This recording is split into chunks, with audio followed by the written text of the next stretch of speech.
Thinking that it happened overnight, it didn't. In it for the long haul flight, committed. Wanted me to fail out of spite, I didn't. All bark but they don't bite, they timid. Thinking that it happened overnight, but it didn't.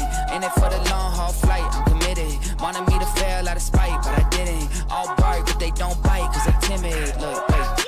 I got people trying to wish and pray that I'ma fall about it, all about it till we spoke in person. Don't wanna talk about it now, huh? Oh, you sound tough, toying with them, don't get wound up. How you wound up? Another number in the round up. Put the town up, I built this thing up from the ground up. And if I bounce up, I get my crown stuck. Green light go, got the east side flow. I'm a giant in the space like FIFA4. All the kids sing along like E-I-O. Every time when they see my shows. Thinking that it happened overnight, yeah, it didn't. In it for the long haul flight, committed. Wanted me to fail out of spite, I didn't. All bark but they don't bite, they timid. Thinking that it happened overnight, but it didn't. In it for the long haul flight, I'm committed. Wanted me to fail out of spite, but I didn't. All bark but they don't bite, cause I'm timid. Look, on my way, I ain't built this in a day, but you know I'm here now to stay. I'm hungry, boy, I'm not here to play. Thinking that it happened overnight, it didn't. In it for the long haul flight, committed. Wanted me to fail out of spite, I didn't. All bark but they don't bite, they timid. Thinking that it happened overnight, but it didn't. In it for the long haul flight, I'm committed. Wanted me to fail out of spite, but I didn't. All bark but they don't bite, cause they timid. Look, wait.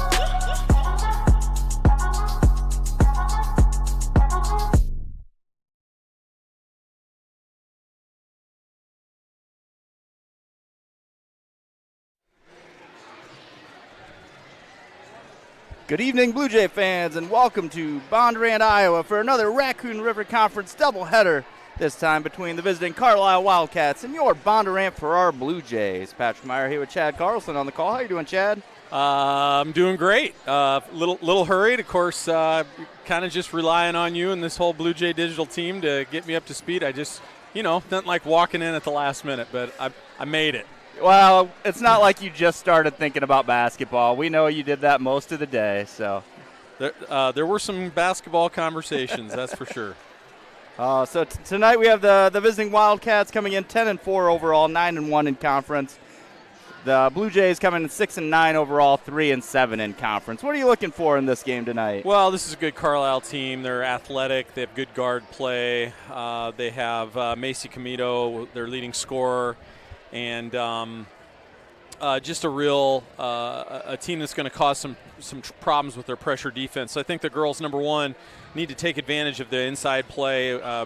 Big night the other night for Chesney Steenhook. She's going to have to follow up on that. The team's really going to have to own the paint tonight and score a lot of points there. They're going to have to limit Carlisle's second chances, keep them off the offensive glass, and then really keep those turnovers down.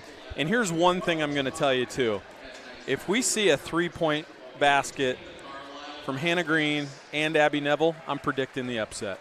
From both of them? One from each, at least one from each. Okay. So you think outside shooting is the key to this, maybe?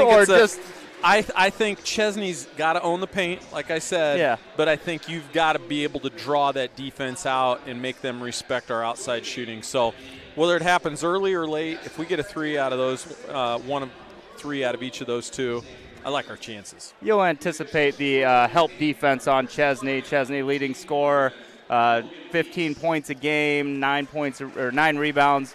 Definitely a focal point of the offense. Aubrey Haynes, you've seen her step up her scoring a little bit lately and keeping that assist-to-turnover ratio improving on the season. So I think those will definitely be a part of this. But, yeah, getting people away from the idea of being able to triple-team Chesney is definitely key. So I like where you're going with that idea. So as we look for starters tonight, first for the visiting Wildcats, sophomore number 2, Mally Stoner.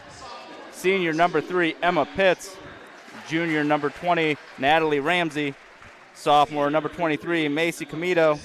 And junior number 50, Logan Brown. And for your Blue Jays, number 2, guard junior Aubrey Haynes. Senior guard number 10, Hannah Green. Senior guard number 14, Abby Neville. Junior forward number 33, Erica Lyle. And senior forward number 41, Chesney Steenhook. Blue Jays have been consistent with their starters all year. Wildcats, for the most part, have had 4 starters every game and then have mixed up the last one a little bit. You've seen Logan Brown start the last several games. 6'2" for her. Definitely going to be an asset for the Wildcats, trying to slow down Chesney. That extra length has sometimes been problematic for her. We're going to step aside for the playing of the national anthem.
All right.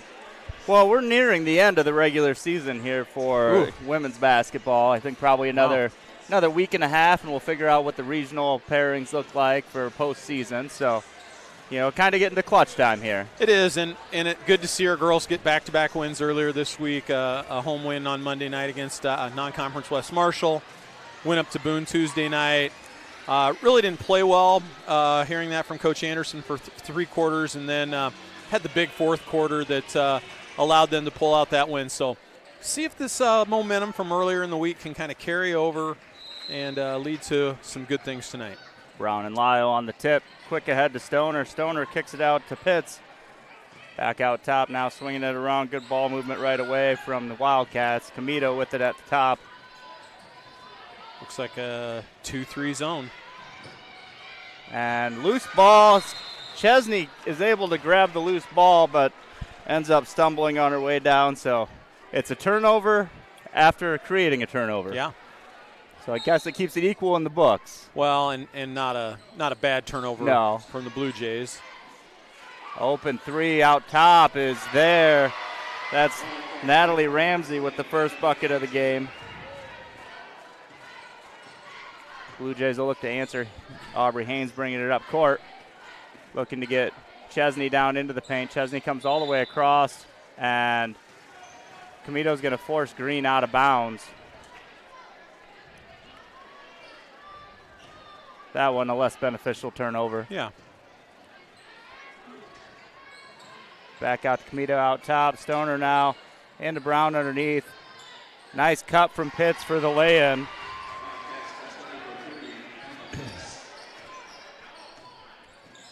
Haynes now looking at Chesney in the paint. Hannah going to bring it around the other side. Neville Lyle back out top. Now into Chesney in the paint. Comes all the way through. Loses her footing, and that's going to be a turnover.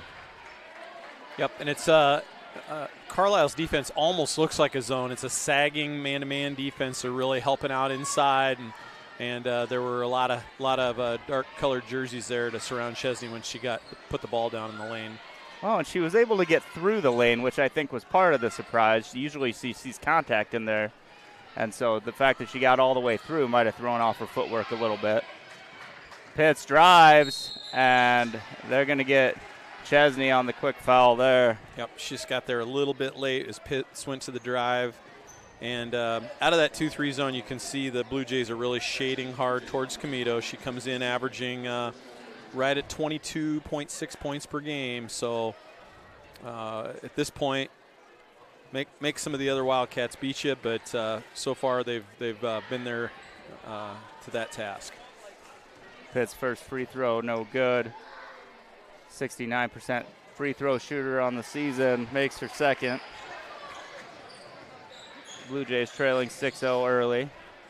Chesney with the ball in the paint. Double team. She kicks it back out to Haynes. Now Green for three. Good! Oh, I like that. Nice ball movement. Good unselfish play from the Blue Jays to get on the board. Okay, now it's on Abby to get a three, and we can just call the game. It's over. We win. Regardless of the score at that point. Pitts with it. Comes out top. Now Comito with it. Stoner to Ramsey. Ramsey drives. And they're going to get Lyle on the late foul. Second foul on the Blue Jays. That one's also a shooting foul. This might even be more like a diamond and one defense that the Blue Jays are playing, kind of a 1-3 zone, and then Abby Neville is shading hard towards Comito. See if that holds true on the next possession. Ramsey, a 50% free throw shooter. Second one up, but no good as well. Brown able to get the rebound. Kicks it right back out to Pitts. Now to Comito. Here's those second chance opportunities we were talking about. Comito back out top. Double team. Cross court. Ball just barely gets there. Pitts back over to Comito now. Single coverage. Comito drives. And that should have been a charge. I don't know how it's not. And now you're going to have a turnover jump ball, but I think it's up to the official. He's got to get it down. Do they need me to go down and jump up and get that out? You think, Coach Hamilton to the rescue. Now, I saw Coach Hamilton. He's been working out. I'm not sure if the Achilles could handle him trying to go up there and get that or not. He's just making it worse. There you go. There we go. At least he didn't knock it in. Yeah, tough call on the lack of a charge there. Boy. It looked like Chesney had great position, but Comito it had to be something. Yeah, and Comito had lowered her shoulder too, Yeah. so no call, and we'll see if maybe Coach Anderson gets the next call. Carlisle in a trapping 1-3-1 half-court press. They get the steal. Ramsey for three, off the rim, no good. Haynes rebound. Morgan Muller into the game for Abby Neville. Pass up ahead to Hannah Green. Into Chesney. Chesney shot up, fouled. Shot no good, but that's going to be Brown's first foul. Chesney will go to the line for two.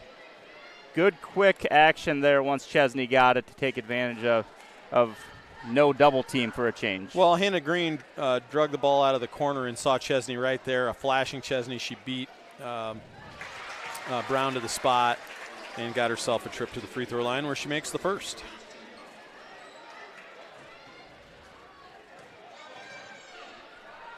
Second one up, no good. Rebound, Brown. Comito looking to push ahead. Over to Stoner. Stoner for three. That's going to be off the front of the rim. No good. Chesney with the rebound. Little rocket to Morgan. That was an outlet pass. Just a little too close for the outlet. They're daring Lyle to shoot the three. We haven't seen a lot of that. No, we haven't, and that might be a – hey, we'll take nice two. Little free throw jump or shot from Chesney for two. Nice crowd here tonight, Patrick. We've got like Blue Jay basketball night. A lot of young ladies in the audience watching their idols, their young idols. They had a little tunnel before the game. I couldn't even get through the door to come up here because they had so many of them down there. Chesney knocks the ball away. Morgan picks it up. Blue Jays force another turnover. Tie ball game. Blue Jays can take a lead. Green into Chesney. Tough pass. Chesney gathers it back, gets it back to Hannah. Chesney and Brown are going at it down low. There you go. Lyle, Erica. 2-point shot, no good. And Comito, there's no way that was off of Chesney. But if they were choosing that or calling a foul, which shouldn't have been called, I'll take the out of bounds off Chesney over a second foul on Chesney. It's a little akin to the old force out rule. And Grace Bergson coming in for Erica Lyle. Grace is going to play the middle of that zone. Again, Chesney with the one foul. We want to keep her out of foul trouble at least until the second quarter, or at least getting her second foul until the second quarter. Olivia Freeman and Maddie Fisher in for the Wildcats. Fisher in the paint. That's a charge. I would have went travel myself probably, but yeah, probably mostly because Chesney didn't move when the contact happened. That's your makeup call maybe right there. That's maybe your makeup call. So that is Maddie Fisher's first foul, team's second foul. And I'll say this too. I think the 2-3 zone, Carlisle's going to have to make some adjustments to that. They probably have some things that they can do against it, but so far it's been a pretty effective defense for the Blue Jays. Abby Neville back in. Bergson back over to Haynes. A lot of people around Chesney. I'm glad we chose not to make that pass because I thought we were going to. Now back down to single. Chesney up and gets the foul. Way to create that action there by Chesney. Good patience by Aubrey, waiting to get that pass in there, waiting for the triple team to clear out. That's a second foul on Logan Brown. Chesney back to the line, 1 for 2 her first trip. Hits this one. Coming in, Kalia Freeman. Brown will go to the bench.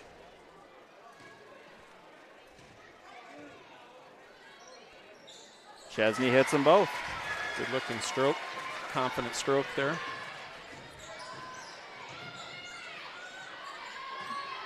Camito out to Freeman. Freeman back into the middle. Now back to Freeman driving across. Drop off pass tipped away. Aubrey comes away with it.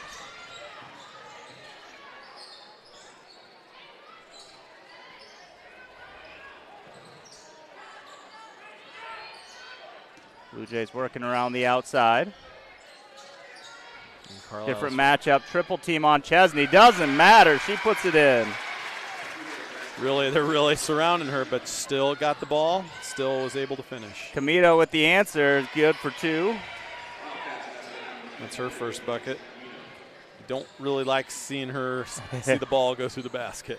Haynes back out to Mueller. Coming around that screen. Neville to Bergeson. Grace for 3. Off the rim, no good. Rebound Ramsey. Like Grace out there looking for that shot. She's definitely able to knock that down. That was a travel that they didn't call. Three-pointer off the front of the rim, no good. Chesney takes that rebound away. Don't pick your dribble up, Morgan. Okay. Oh, tried a quick pass. I don't know how that was off Chesney.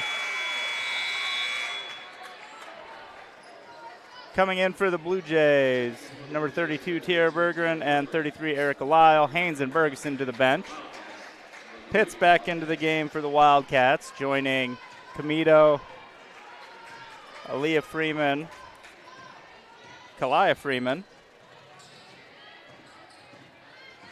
Pitts working around the outside. Oh, Maddie Fisher's the 5th player. Oh, that's a good forearm shiver.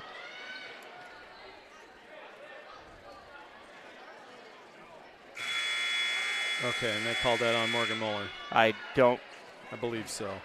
I think you're right. I don't know how they came up with that decision. No, they called Chesney. Okay. But he only put up one hand to call 41. So I'm a little confused on how he managed that. I am too. Like normally you have a number on your right hand and a number on your left hand, and he never put up the second hand. So Camito coming around Bergeron out top with Meislin next to her. Claire Meislin into the game for the first time as well. Layup, scoop, gets the roll. Emma Pitts with her 5th point of the game. Bergeron to Neville. Neville's able to get it back. Meislin. And we're going to have a jump ball here. Not a great possession there, as we had everybody in a hurry to get rid of the ball. Yeah, and not your best ball handling lineup probably with Hannah Green and Aubrey Haynes on the bench, and Hannah re-enters, so that'll hopefully allow them to calm down a little bit offensively. Addison Brown also into the game for the Blue Jays. Comito passes up the shot. Bergeron with her. And open shot for Pitts. No good. Addison Brown had it, and I believe she's getting fouled on that play. Let's see. Nope. That's going to be on 24. Nope. Go ahead, Patrick. I'm sorry. Oh, Kalia Freeman. Yep. No bonus yet. Next Carlisle foul, if we can get that before 25.7 seconds, but they're in that 1-3-1 kind of extended three-quarter court trap. You had me confused. I thought you were saying, no, that wasn't a foul. I'm like, I feel like it was. Freeman, layup, no good. Loose ball.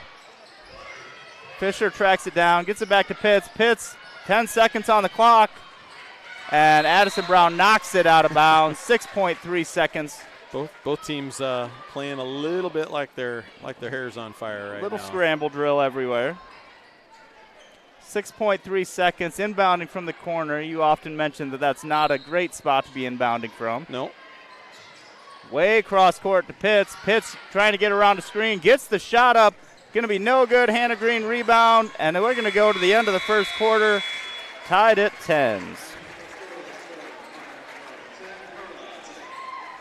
As a Blue Jay, you're probably pretty happy with that? No, I think Coach Anderson's probably feeling pretty good about that. I'm not feeling good about having his leading scorer on the bench with 2 fouls, and we'll see if he comes back to Chesney maybe 3 or 4 minutes in the middle of the second quarter.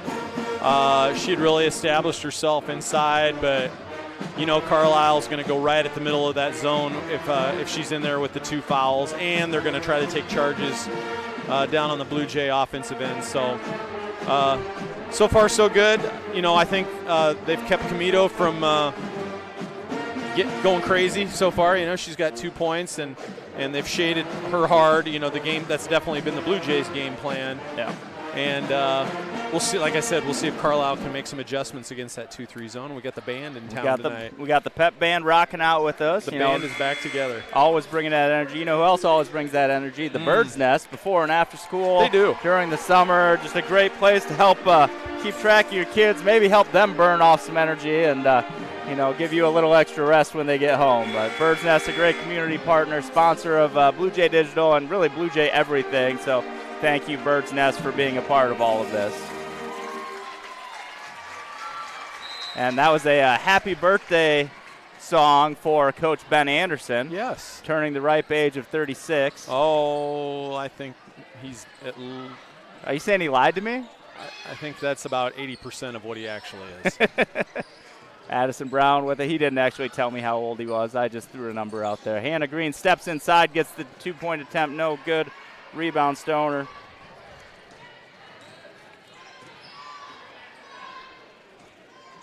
Pitts now with it out top. Ramsey back. Comito kicks it out. Now back to Comito, has Meislin on her. Hannah Green switches off in the corner. And right to Tiara Bergeron. Bergeron going to try and push the pace ahead. Shot up and gets the layup. Really aggressive play from Tiara Bergeron. She said, we're late in the season. I'm not a freshman anymore. Let's go. Well, and she's getting some extended minutes here. That's good to see for her. And then just not being afraid out there, rising to the moment. Comito with the drive, kick out Stoner. Back in Ramsey. Out to Pitts. Pitts drives. Looked like to travel. Maybe not. Shot up. Fisher shot no good, but we're going to get a foul on the play. And I think Fisher might have been in the lane about 14 seconds. She did clear just prior to catching the ball. But I just thought it looked a little like there might have been some steps there. But well, and she was in there for a long time, too. That foul is on Erica Lyle, her second. First shot, no good for Fisher. Bergeron, Lyle, and Meislin going to come out. Bergeson, Haynes, and Muller into the game for the Blue Jays. So a little group rotations going on right now.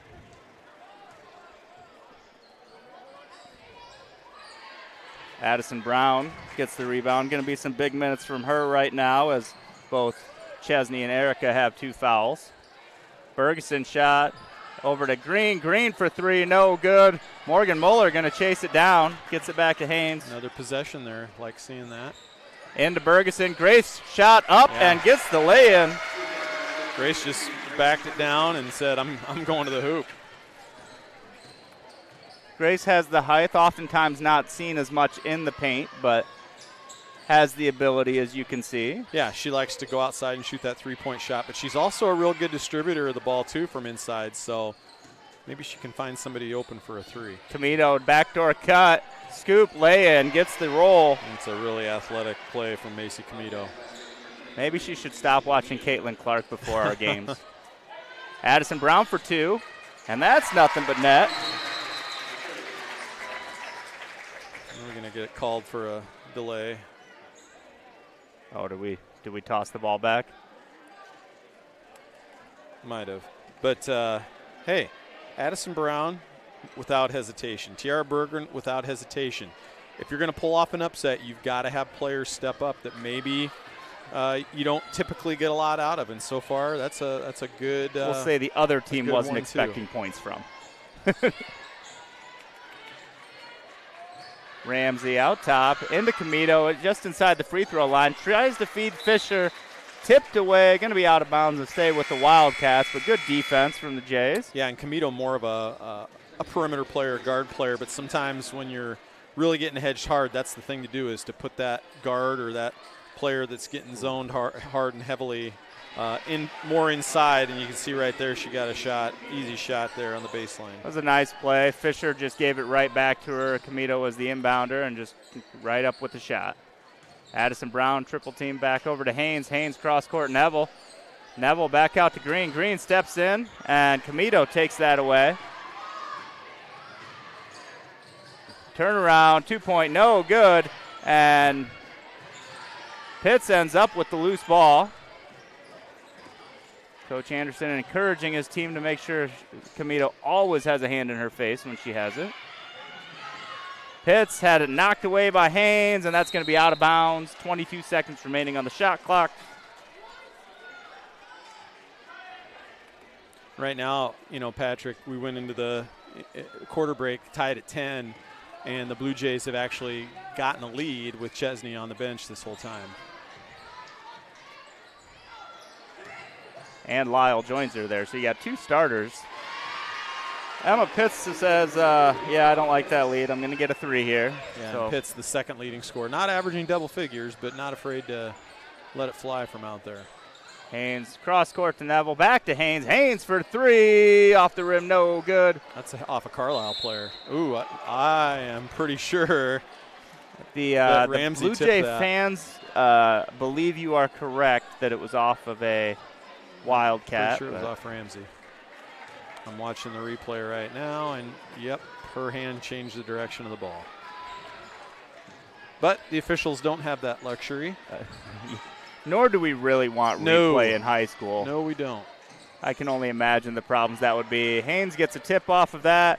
No real reason for that, I don't think, but she saved it anyway. Camito now has it. Cross court, Ramsey for a deep 3. Off the rim, no good. And they're going to call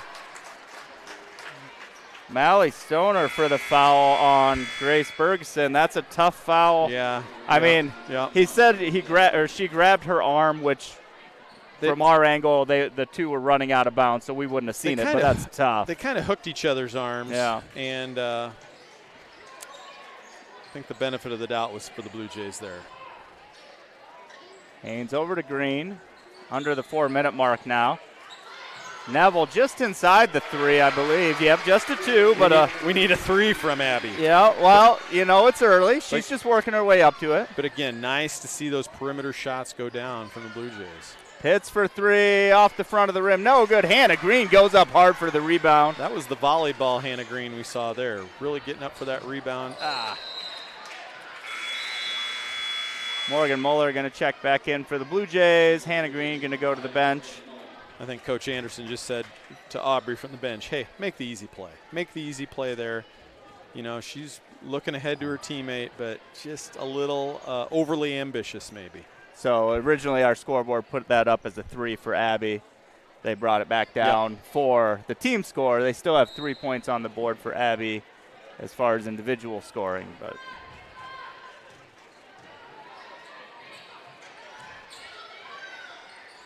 it's in the paint. Oh, that's a shuffle. Yep. That one I'll agree with. Carlisle's going to stay in that trapping zone. 3 minutes remaining in the first half. They're going to let Aubrey just walk across. Haynes into Bergeson. Bergeson, turnaround, 2-point, good. They just all made that look really easy there. Yes, they and did. Wildcats going to take a timeout. Blue Jays, I believe, up 20-17. We got Yeah. little issues with the scoreboard now with the confusing point, you know. Yeah.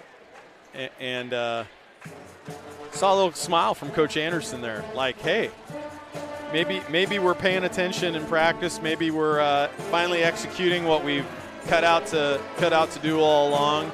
And there's a long way to go in this one, Right. but this is a vastly different looking team than what we saw last Friday, which frankly was not what we expected in a really lopsided loss. But then rebounding this week, getting a couple of wins, and bringing a little confidence into tonight.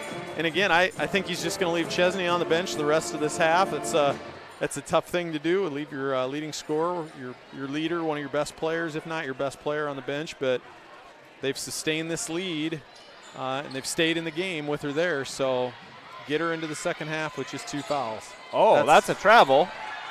I don't know how you don't think that's a travel. She went from standing, dropping down to her knees. I don't know. Shot up for 2. Olivia Freeman with her first bucket of the game. Little floater there. Neville back out to Muller, over to Haynes. Any risk of seeing the entire second quarter on the bench and not kind of losing yourself from the focus of the game? Well, I think as we see a travel there from Morgan Muller, I think that's where coaching really comes into play is, hey, I need you to stay mentally into the game. I need you to be ready to go when we call your name at the start of the third quarter. I think we see this, and maybe frustrating to you and me as Hawkeye fans. It's called the Fran foul out, where a player gets 2 fouls and then they're down on the bench the rest of the half. I think in this type of situation, you're an underdog, you're in the game, you keep her right there. I have no issue with that. Camito got the open shot, no good. Rebound, Olivia Freeman. She puts another bucket in there. Yeah, Freeman's providing a little bit of energy to her team right now. And Camito's able to strip that ball away from Brown. Ahead now to Freeman. Freeman is fouled. Neville, I believe, is going to get called with this one. Yep, and this is that little run that you're kind of worried about. You want to protect the basketball. The turnovers are what's going to get Carlisle out and in front if you're not careful. First one no good from Freeman. Claire Meisling going to come into the game for Abby Neville. And Chesney is going to check in.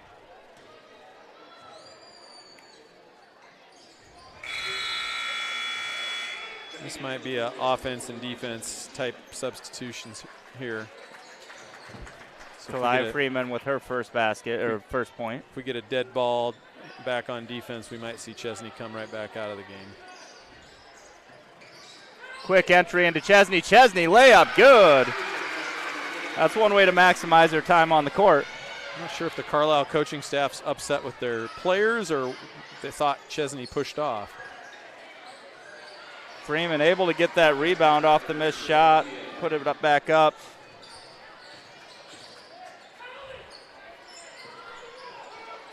Muller. Meisland slings it over to Brown. Back to Muller at the top. Chesney working hard in the paint.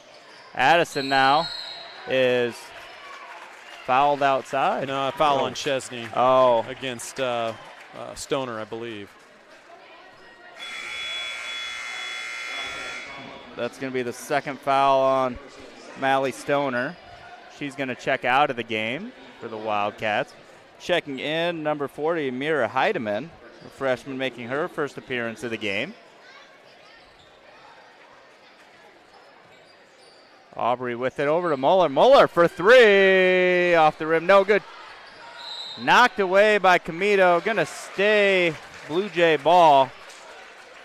Chesney had good positioning. Comito was able to knock it away from Chesney, which was probably a big win there because Chesney would have been in position for the layup. Aubrey, tried getting that pass into Chesney. There's that offense for defense substitution. Bergeson going to come in. Under a minute now remaining in the first half. Comito over to Freeman. Has it knocked away. Meislin had it into Comito's hands. Out top, swings it around. Pitts back into the paint. Now Freeman drives. Shot. Fouled. Olivia Freeman will go to the line for 2. Freeman's given her team a real boost here. Well, there's also 2 Freemans. Yeah. So the combination of them are putting in some really big minutes here. Olivia in particular, she misses the free throw.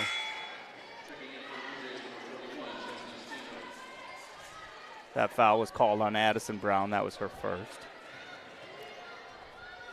Second one up and good for Olivia Freeman. 5 points on the game for her.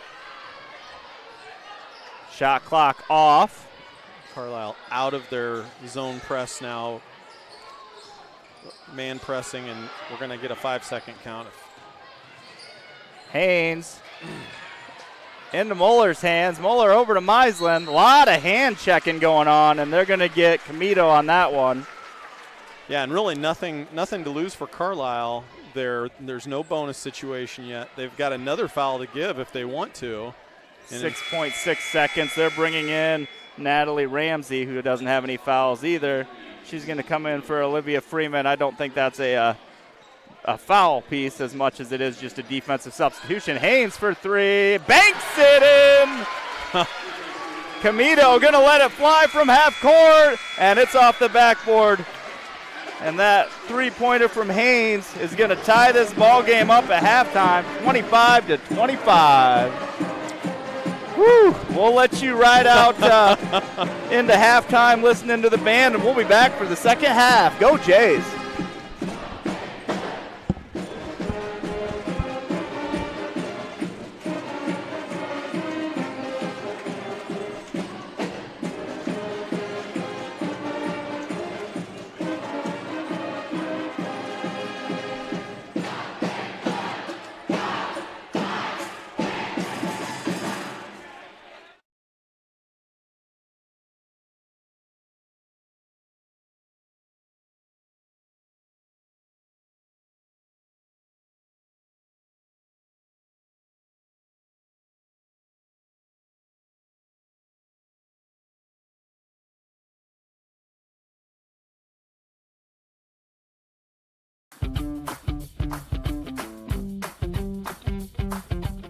The Bondurant Farrar Athletic Booster Club was established over 20 years ago to support all sanctioned junior high and high school athletic programs.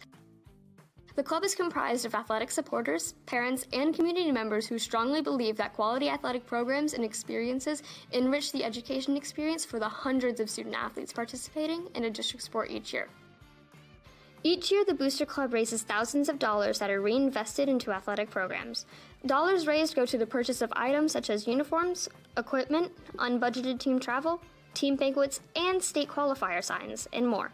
Athletic boosters fund our uniforms for our 7 through 12 athletics. Annually, that is usually between $25,000 and $50,000.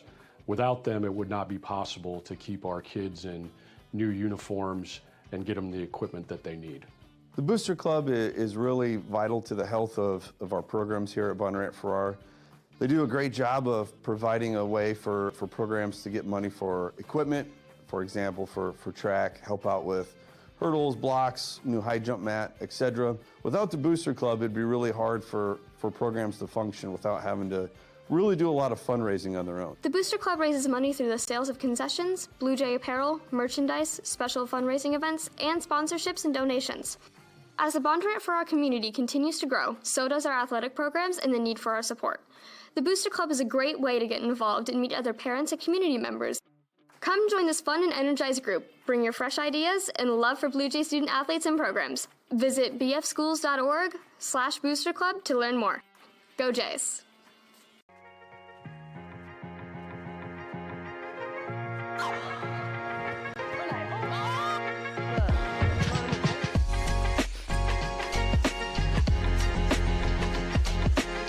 Hello Blue Jays, I'm Garrett Monson. And I'm Maddie Ray. Welcome back to the ring. On this episode,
All right, Blue Jay fans, welcome back to the second half of girls varsity action here in a tie ball game. End of the first quarter tied at 10s, end of the second quarter tied at 25s. See if the Blue Jays can create some separation this quarter.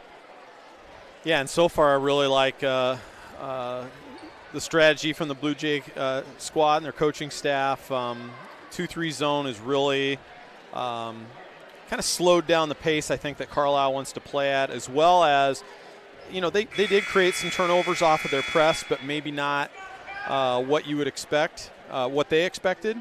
And Blue Jays handling the ball, scoring off the press a little bit, scoring early on some perimeter shots. So just kind of see if which team's strategy works better here in the second half. Ramsey with the ball. A lot of players with 2 fouls back into the game here to start the second half. Stoner with it, back out to Ramsey. Swings it to Comito all the way around to Pitts. Brown into the paint. Nice pass there. Finish from Stoner for 2. Yeah, good high-low look, and that's maybe one thing that that Carlisle talked about to get going a little bit. Oh, Erica had a wide-open shot from the free throw line. Instead, she's going to get the layup. All right, what do I know? I didn't realize she was going to find herself open for a layup a second later.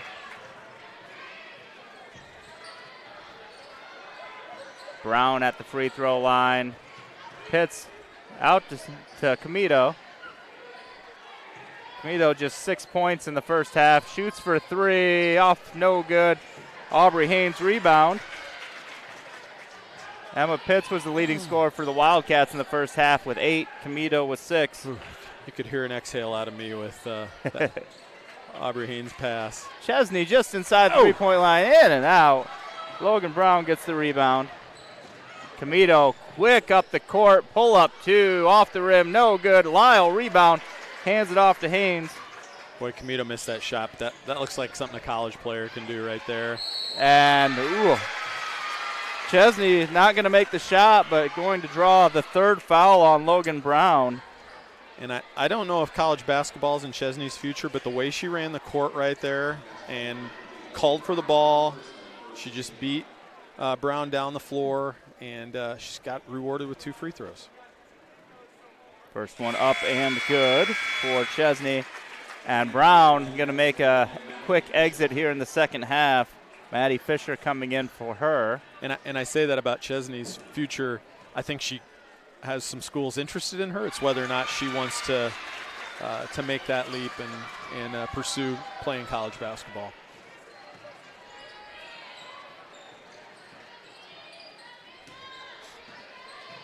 Comito with the ball. Neville on her. Pass over to Pitts. Back to Comito out top. I don't know how deep she'll pull a 3. Ramsey, though, is going to take that one. No good. Chesney rebound. Carlisle not having a hot shooting night from the perimeter, and that's helped. I don't think they do have 2 threes, one from Pitts and one from Ramsey at this point. Shot up, no good. Chesney going to go back to the line. Foul is on 11. That is Maddie Fisher's 2nd foul.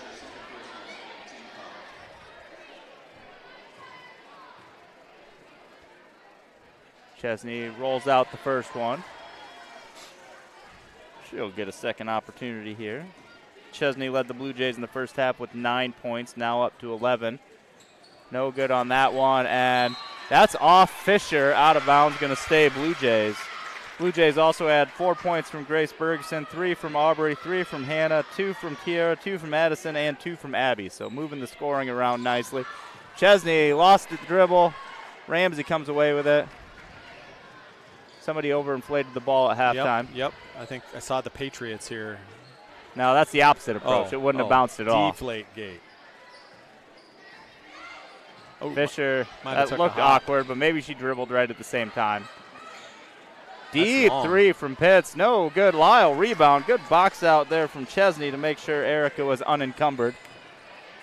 Whoa. Did you use the word unencumbered? I did, and there's Abby Neville with the 3. Call it. Game's over. Neville and Green both got their 3s. Comito's not ready to give it up yet. Kicks it out. Big answer. Stoner 3. She didn't get the memo that the game was over.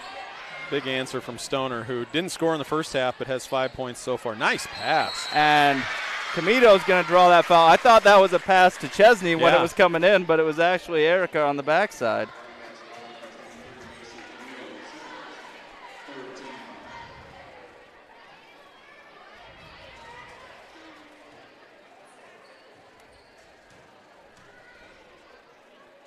Erica, first one, tried to bank it in, no good. Little firm.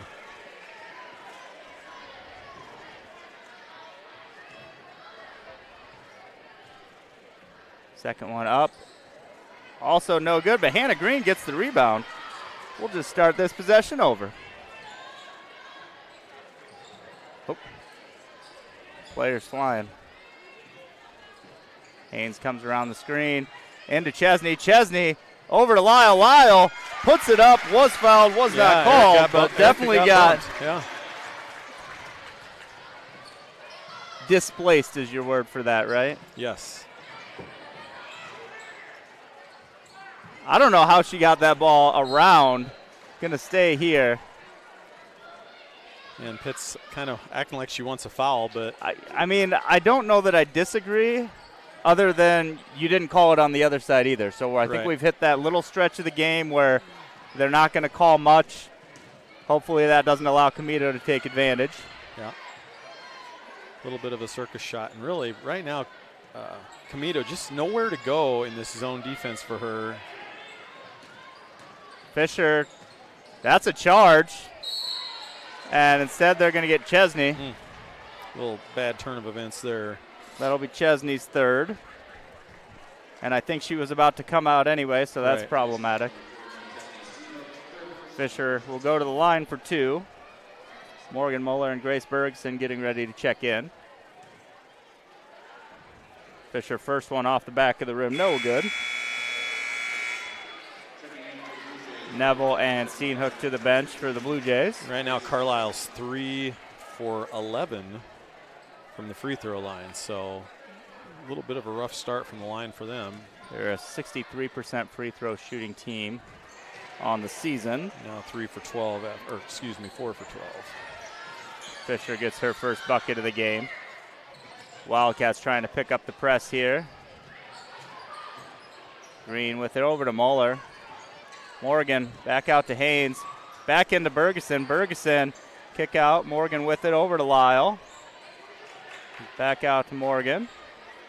Grace has scored in the post tonight, so she has. Haynes about to get called for 5 seconds. Needs to go. 4 on the shot clock.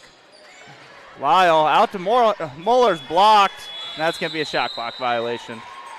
You know, I said to assistant coach Amy Munch earlier today, I said, you know, the turnovers you can live with are the dead ball turnovers. You know, maybe a 35-second clock violation. Not.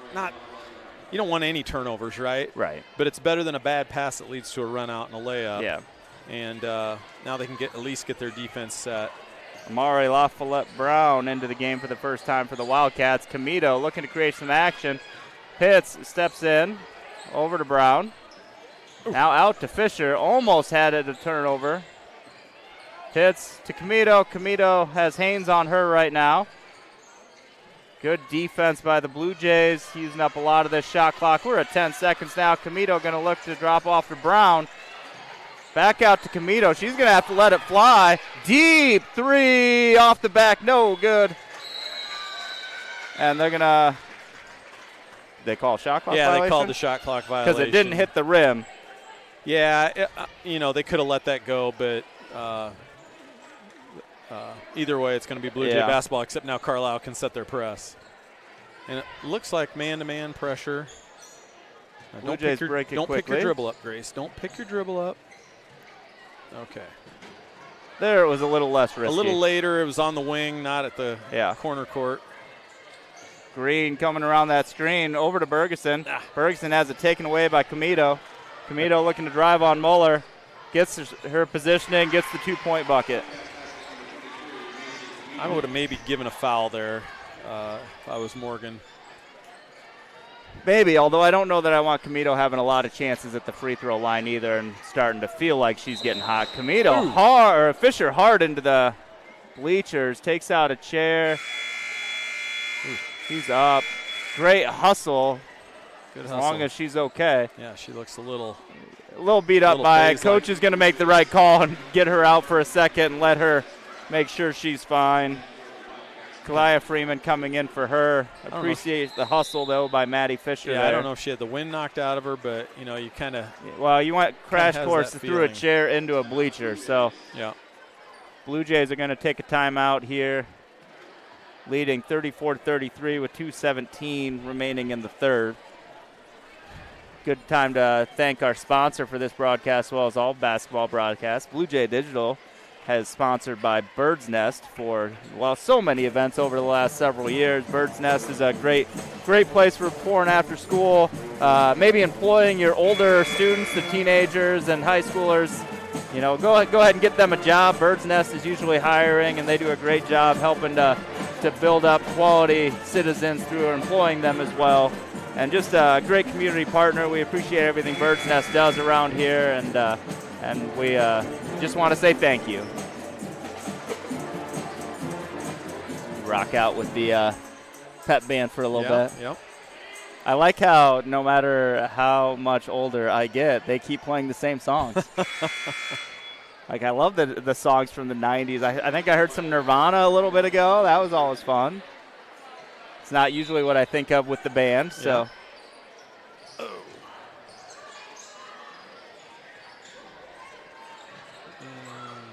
Lydia Martin into the game. Aubrey Haynes for three, going to be no good, and that's going to be off Lyle's back as she's being tackled from behind.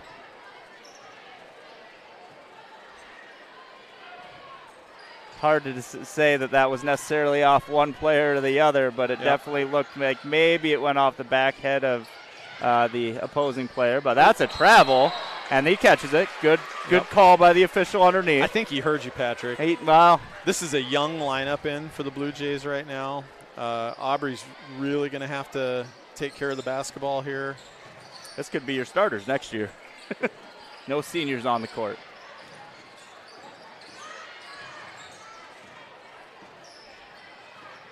Haynes with it, looking to clear out a little bit. Yep, Carlisle's kind of picked up that defensive intensity here over the last minute or so. Let's see if the Blue Jays can beat an overplay and get a layup. Lyle, nice drive, laying no good, and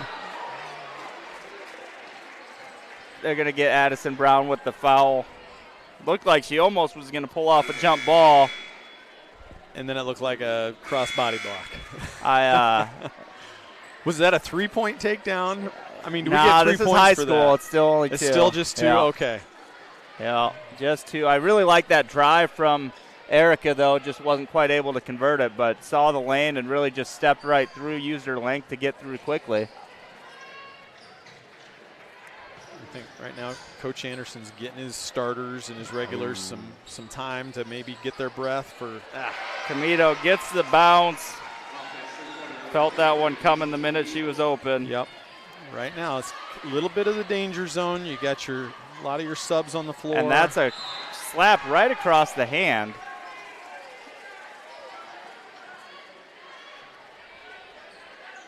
But you got your subs on the floor. There's a minute left. Carlisle's gotten the lead to back.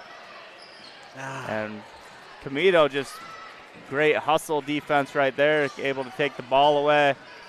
Looking to drive, kick out, Pitts for three, off the rim, and she gets the roll. What is going on with this rim over here? Don't they know we're the home team? Moeller drives, really need the Blue Jays to get something here to finish off this half. Need an answer. Addison Brown, drive, right hand up, and we get the roll this time. Addison. Shot clock, game clock, basically the same here for the third quarter. Camito over to Pitts. Pitts drive, kick out, Fisher for three. Banks it in as well.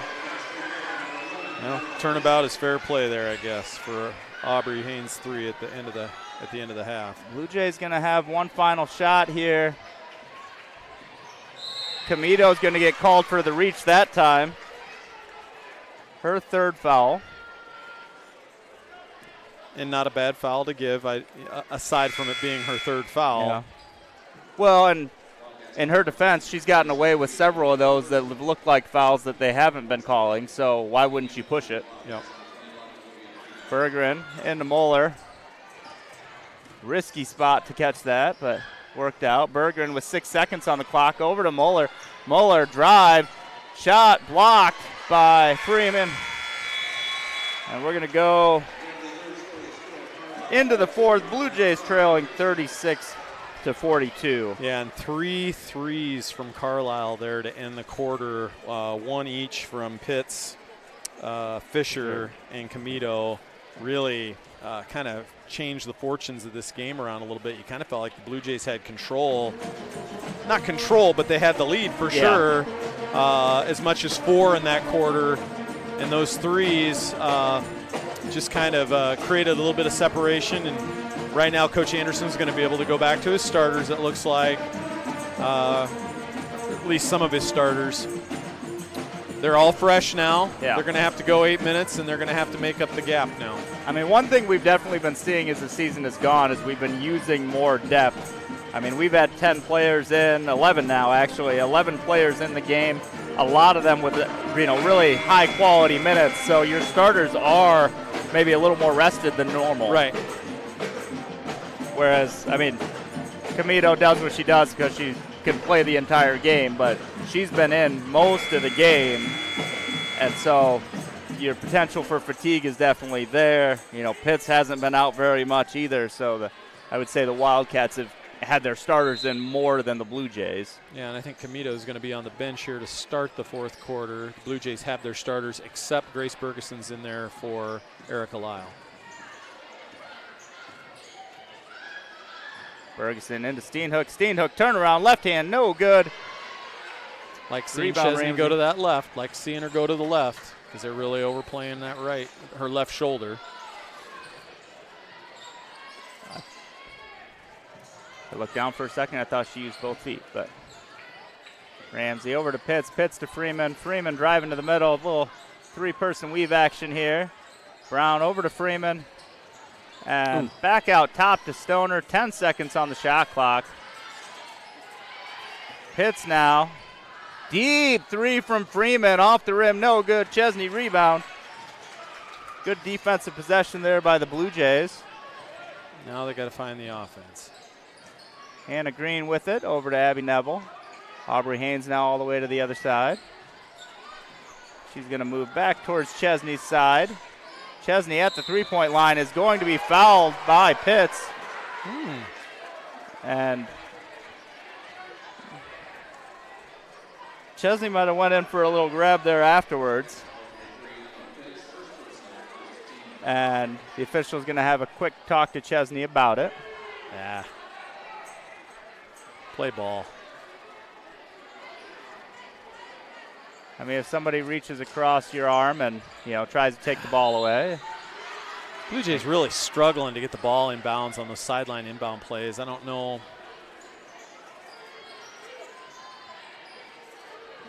Carlisle coach letting his opinions be known.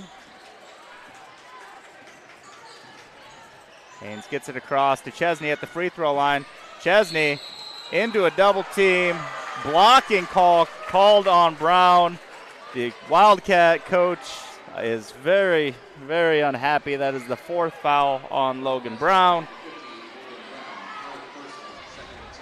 Blue Jays will inbound.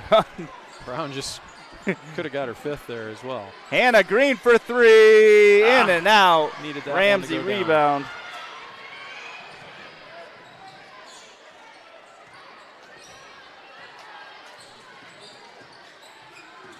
Freeman has it knocked away. Oh.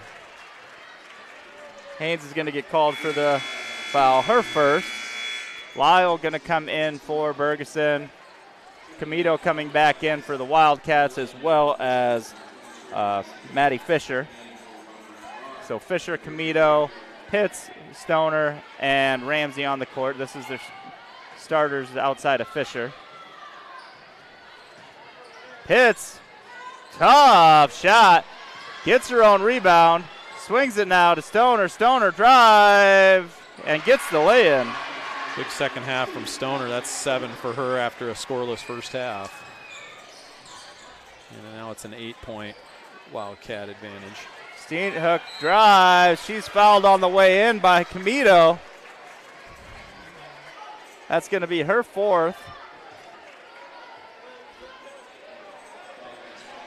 And she's awestruck at the fact that she was able to do all of these things in the first half, and now she's getting called for every one of them in the second. Chesney gets the roll.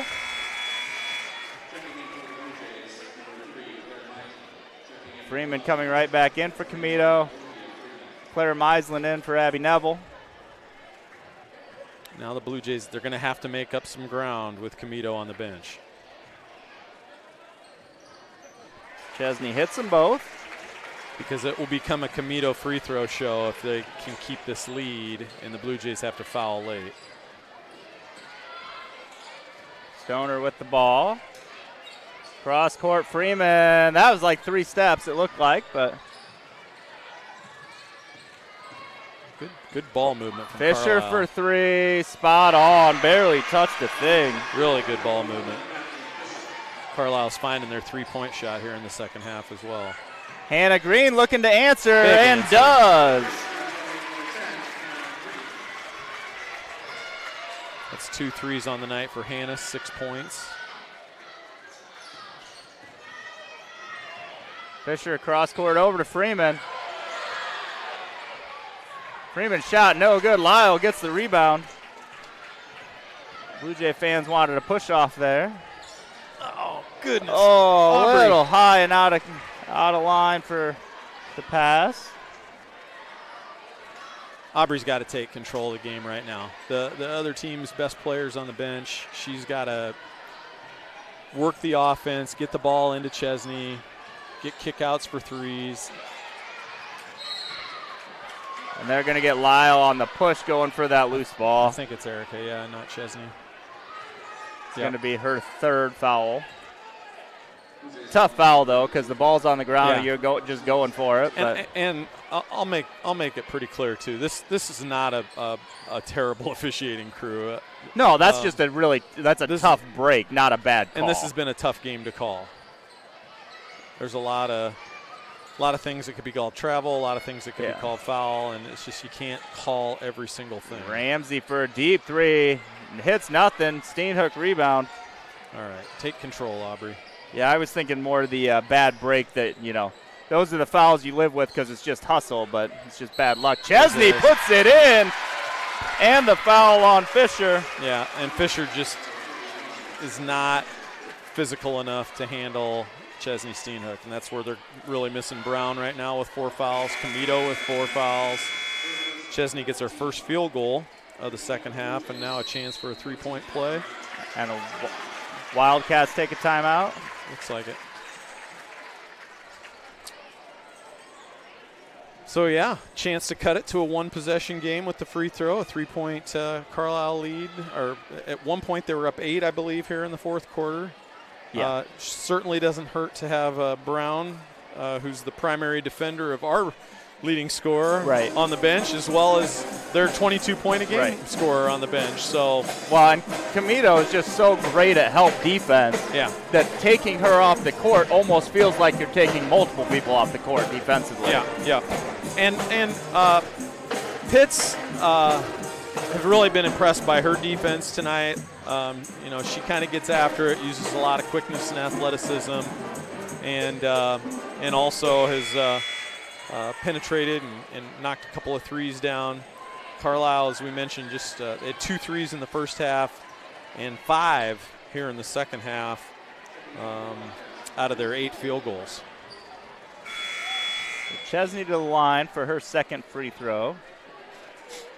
Joined on the court by Aubrey Haynes, Abby Neville, Erica Lyle, and Hannah Green. Wildcats counter with Freeman, Pitts, hits the second free throw. Ramsey, Brown, and Fisher, or Stoner.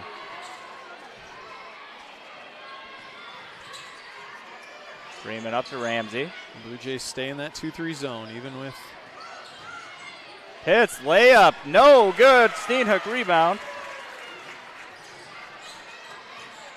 Haynes slowing down a little bit. 1-possession game now. Chesney with a strong screen. Aubrey for 3, off the rim, no good. Erica Lyle, rebound, no good. Like and a lot of contact down there, nothing called. Ugh. Crazy sequence there. Freeman, tough shot, no good. Hannah Green rebound.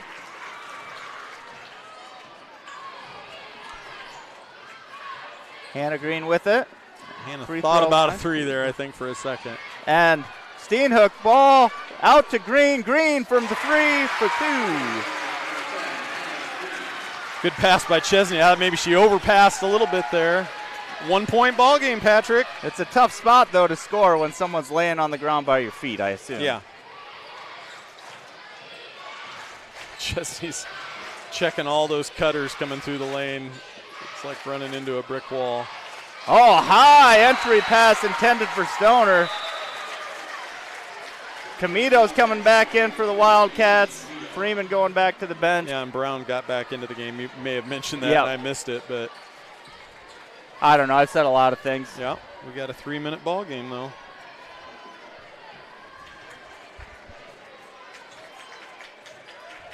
Blue Jays starters all on the court. Actually, both team starters all on the court now with just under 3 minutes remaining.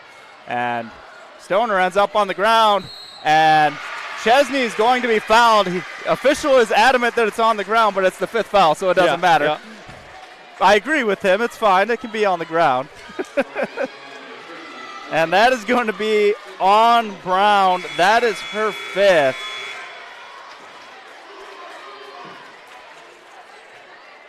Got a text message from Coach Anderson Tuesday night after the Boone game, and was just so proud of Chesney, and things had been pretty rough the first 3 quarters, and she was wanting the ball, and I think the coaching staff challenged her to get open and get the ball. She had a great 4th quarter, carried her team to a win, and she's just really, really played well tonight, getting herself to the free throw line. It looks like about 12 times so far. Converts that one as well. Maddie Fisher into the game for Logan Brown. Claire Meisling going to come in quick. Abby Neville to the bench. 13. This will be her 13th attempt. She's missed 3 so far. Blue Jays only have 2 fouls this quarter. Chesney's shot rolls out.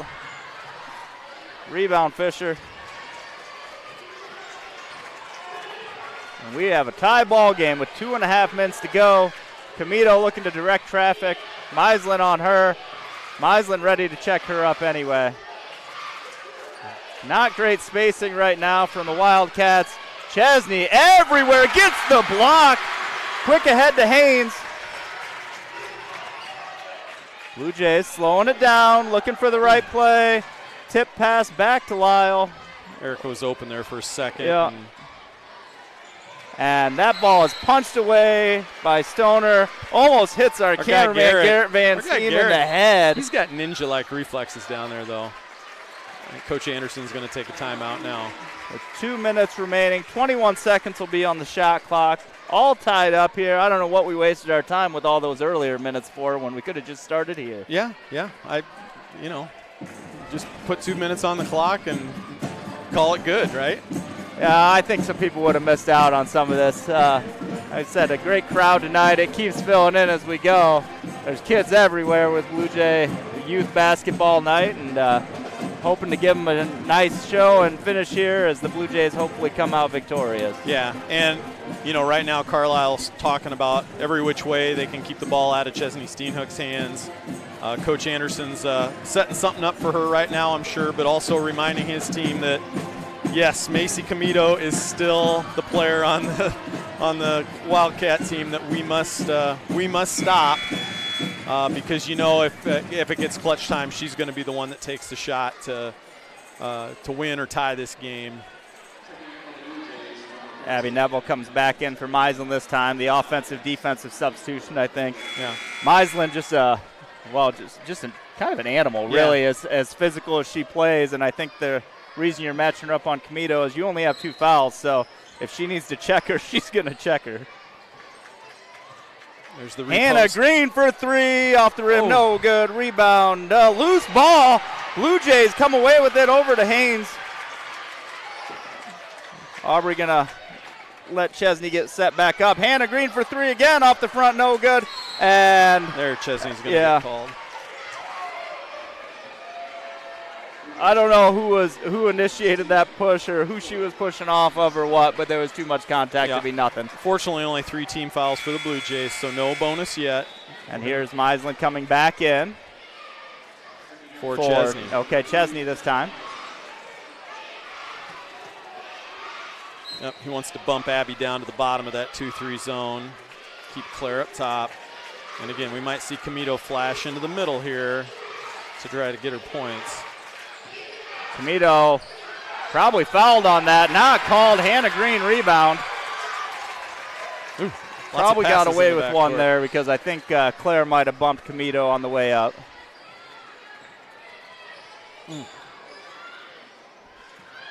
Green back with it over to Haynes. Minute 14 left on the clock. Thought maybe we'd see Coach Aubrey Anderson being hugged, or Hannah being hugged on her way through. And they're going to get that foul. Oh, that foul is on Kalai Freeman. Her second. I got sweaty palms. Now we're seeing Erica Lau go to the line. Her last 2 free throws were not really in the ballpark. So yeah, 42% free throw shooter on the season. I think she's going to get one of these for sure.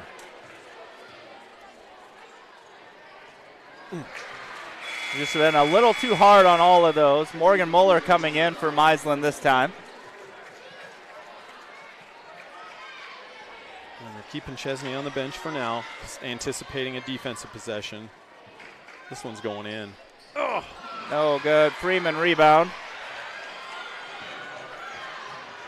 Camito probably going to have the ball in her hand for a good portion of this right now. Yep, 30 on the shot. Minute left in the game. Fisher might have got away with a hop there. Yep. Pitts now looking to get it back to Camito. Camito with it, has Haynes on her at the free throw line. Turnaround. No good. Haynes rebound. Coach wants a timeout. He's got to get Chesney back into the game. He wants to get her across half court. And there's the timeout. Yep. 37 seconds. Oh, my goodness, Patrick. High ball game. And hey, this is just the opener, too. We got another game still to do. And here's what I'm going to say. Our girls have really played one. This is the best I've seen them play all year. I haven't seen all their road games, but in terms of home games, they've really played with a lot of confidence. They've played together. They've followed the game plan. You can tell they're locked into what their coaches want them to do. And both teams deserve a great outcome. Both teams have played hard. But I sure hope it's the home team that gets the reward here tonight. Speaking of great teams, if you talk about this Blue Jay Digital squad, let's talk about the students out here tonight. We got Libby Huff up here next to us, so she really has to listen to us. I feel bad for her, but she's doing a great job on the main cam. Braden Ruley on the hero cam, following up on the plays. Addie Gross down with a cell phone type of video record. Well, I'm not sure what's all going to come out of that, but it'll be something cool. Garrett Von Steen, we mentioned him as they tried to hit him in the head with a basketball a time or two. And Jaden Johnson taking the stills tonight for the girls' game. So great job by the Blue Jay Digital squad. I'm going to stand up for this last 30 seconds. Hannah Green inbounds it to Haynes. Glad to see it get in, as there's been a few times where it was tough to get that ball entered.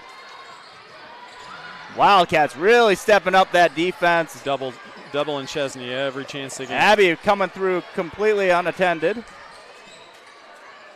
Hannah Green back out to Aubrey. 10 seconds on the shot clock. Ball to Chesney. Chesney, dump off Lyle.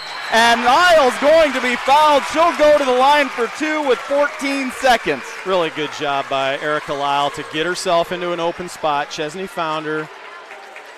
Now she's got to knock a free throw down. A foul is on Freeman. Her third. 14 seconds on the clock. Lyle off the back of the rim.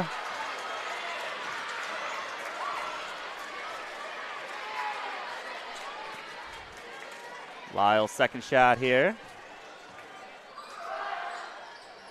Off the rim, no good. Hannah Green rebound. Camito comes away with it. Don't foul. Don't foul. Oh. And that's going to be a charge. Yes. That's a charge drawn by Erica Lyle. What a great way to get back on defense. And now I think the bench just got a technical. The assistant coach is up, and he's in the technical now. The assistant coach was up on the court. We have mayhem here as Camito just fouled out. Well, and we're going to send Chesney to the line for the technicals.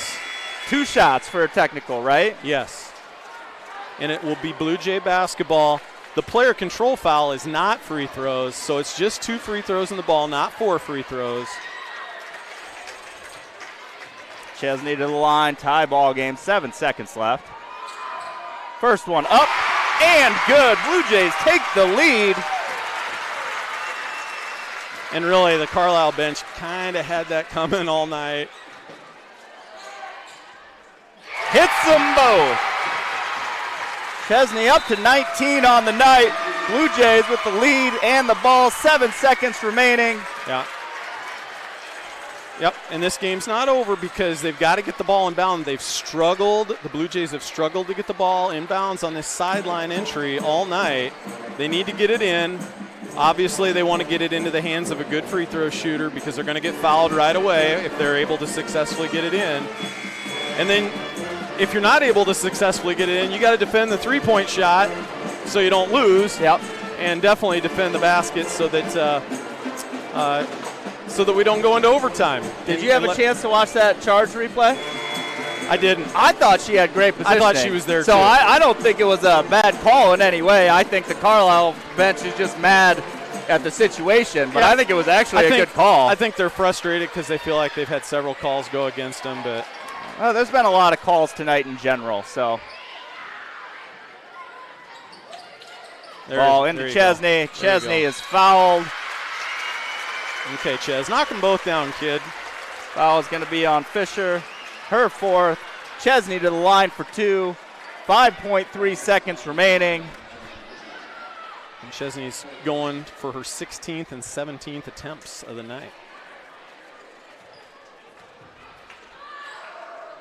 Hits the first. 20 points on the night. We got a little between game presentation too we're excited about. We will carry that on Blue Jay Digital as Chesney ices it. 4-point lead. 4 seconds to go. Pitts is blocked by Neville. That's going to stay Wildcat ball. 0.6 seconds. Who's running the clock over there? Get off the court. Get off the court.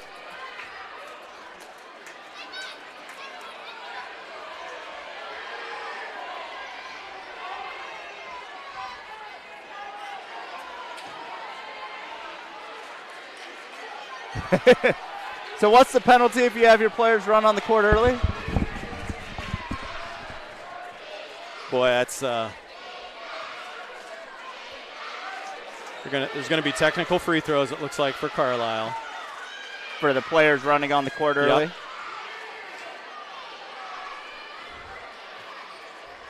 Personally, I blame the clock operator. You got to let that thing run. 0.6 seconds. Yeah. Who's that quick? Let that thing roll right off. And there's maybe more time than that, and the players were on the floor. Oh, yeah. But that's a learning opportunity.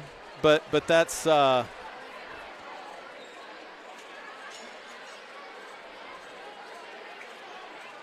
it's not a live ball situation. A lot of discussion though for it. And this changes everything, right? Right. Carlisle's going to get 2 free throws. Even if they don't add time, there's technically enough time to get a shot off. But there's a lot of discussion going on. Yep. And it looks All like right, so you're going to get 2 shots. Pitts will go to the line. She was 1 for 2 from the line so far tonight. A 69% free throw shooter. Another huddle.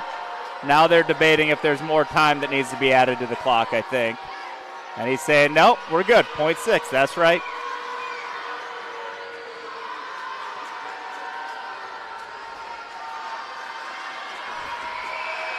Pitts needs to make at least one of these for Carlisle to have a chance.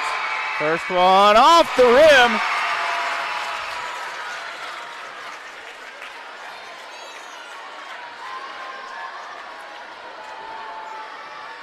Second free throw for Pitts. Hits that one. We have a 3-point ball game. Wildcat ball. Wildcats are going to take a timeout. Oh, Patrick. I didn't take my my heart medication tonight. You know, somebody hit that beat-ups button. You know, drama, change the channel. We wanted a little extra ball, but, you know, no offense to the Wildcat fans, we're ready for this game to end right here. They might be as well. But we got 6/10. That is time to catch and shoot, but that's it. I mean, that's all the time you have to do. So we're going to inbounds over here near our side of the court, opposite of the bench. So you do have a little bit of room to maybe set up a shot. Your highest percentage three-point shooter, Camito's already fouled out. After that, Pitts is a 28% free throw shooter, Ramsey 30, and Olivia Freeman 35. So they're probably looking for Pitts, you got to believe. The way she's played tonight, that would seem like the move. Right. And Carlisle has banked a three-point shot in tonight, as have the Bluejays. That was Fisher, so if you're looking for the bank shot, you know, maybe you get Maddie Fisher in here. Yeah, but you don't want to foul. That's the one thing you don't want to do is foul. Well, do you foul immediately? And Pitts is going to inbound, so she's not going to be the shooter. Get out on the arc. Because you don't have time to get it back to the inbounder. Get out on the arc. Get out on the arc. And that's going to be a Blue Jay victory, 51-48. And Chad's out of here to help with the presentation. But we'll recap a little bit as we go into the Vision Bank Player of the Game. I got Chad's input already on this. I know this is a tough call. You know, 21 points on the game, though. Chesney Steenhook's going to be your Vision Bank Player of the Game. Clutch down the stretch, made her activity in the paint count all the way, even with a little bit of foul trouble. 8 rebounds to go with it, and a couple big blocks in there. So Chesney Steenhook is your Vision Bank Player of the Game. Vision Bank, see what we can do for you. Today, for the girls, that's a Blue Jay victory. We'll have boys action here in a little bit, but before we do that, if they can catch the honoree, we are going to have a Blue Jay Way Award sponsored by Sheena Cochran Foster of Remax Hilltop. So we'll see if they can catch the honoree before he wanders off. And he's not out there yet, but we have Dr. Powers, Josh Gibson, Chad Carlson, and Jeremiah Ostrom presenting this award. The Blue Jay Way Award program celebrates individuals who are kind, compassionate, and go the extra mile to positively impact the student experience at Bondurant Farrar. It's made possible through a partnership with local realtor Sheena Cochran Foster of Remax Hilltop and Homes for Heroes. Tonight, our second annual Blue Jay Way Award community recipient is being awarded to Dan Bergeron for his leadership with Blue Jay Basketball Club. Dan started the club in 2014, and his efforts have contributed significantly to the success of our high school basketball teams, with the girls making multiple state tournament appearances and the boys clinching a state championship last season. Beginning originally with only Bondurant teams, the club now boasts 72 teams, including 21 from Bondurant, with 213 players in grades 3rd through 6th. Dan's role encompasses scheduling practices and games, organizing small group workouts, hosting a 3-on-3 tournament, and extending the league post-Christmas for children of all skill levels to participate in tournament play. Dan's work with the Blue Jay Basketball Club goes above and beyond, and he continues to be heavily involved in spite of his own kids having aged out of the club. We commend his dedication, hard work, and his positive impact on our student athletes. Thank you, and congratulations, Dan Bergeron. We will step aside and be back for boys varsity action. Go Jays!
been smooth for so long, I'm trying to get rough. Buffing my nails, dog, I'm trying to get buff. Shaping my beard up, I'm liking the scruff. The hills, cause I'm living my life in the cut. Can't imagine that I'm gonna meet my wife in the club. We gon' see though, I feel like she more of a CEO. Or maybe she doing volunteer work in Rio. It's not like I need her, but I would love to meet her. Another day, another dollar, another phone with another feature. I don't play goalie, but I'm my brother's keeper. Surrounded by family, I'm not with other people. They say I got my pop's demeanor and mother's features. The garden's still private as ever, the gang thriving together. Your boys striving to be the most dominant ever. The hardest white boy since the one who rapped about vomiting sweaters and holding comments. Cause I promise you I'm honestly better than whoever came to your head right then. They ain't cut from the same thread like him. They don't study doing work to get ahead like him. They don't toss and turn in the bed like him. Cause they don't love it, they don't love it. They don't love it, they don't love it. They don't love it, they don't love it. They don't love it, they don't love it. I've been laid back so long, I'm trying to get turned. Searching my name, dog, that's how you get hurt. Being likable, I'm trying to be unbreakable. I just realized that this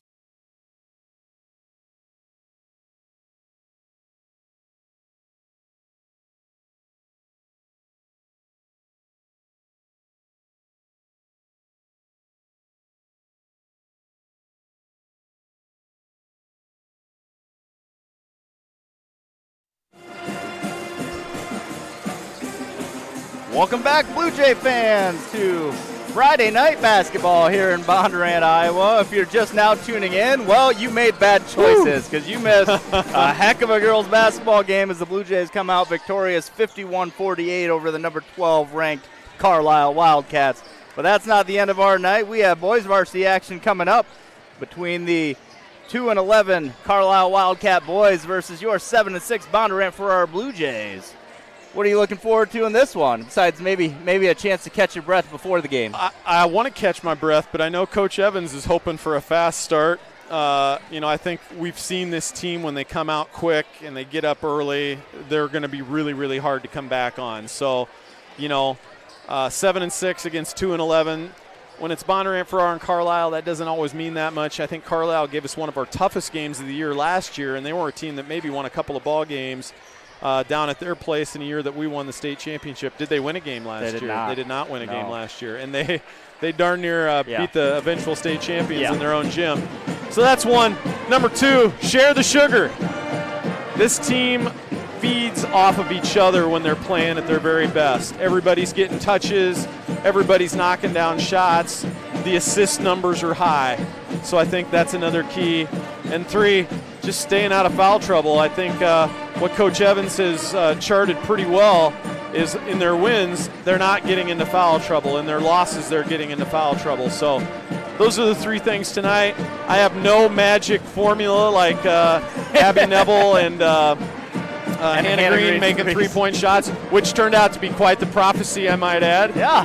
But no, it should be a fun boys game. Great crowd. It's really filled in. Blue Jay youth basketball night. Got to honor Dan Bergeron between the games, who's really been the father of the Blue Jay basketball club and has done so much to promote that. And speaking of Dan Bergeron, his son leading scorer for the Blue Jays, coming in up to 24 points a game now.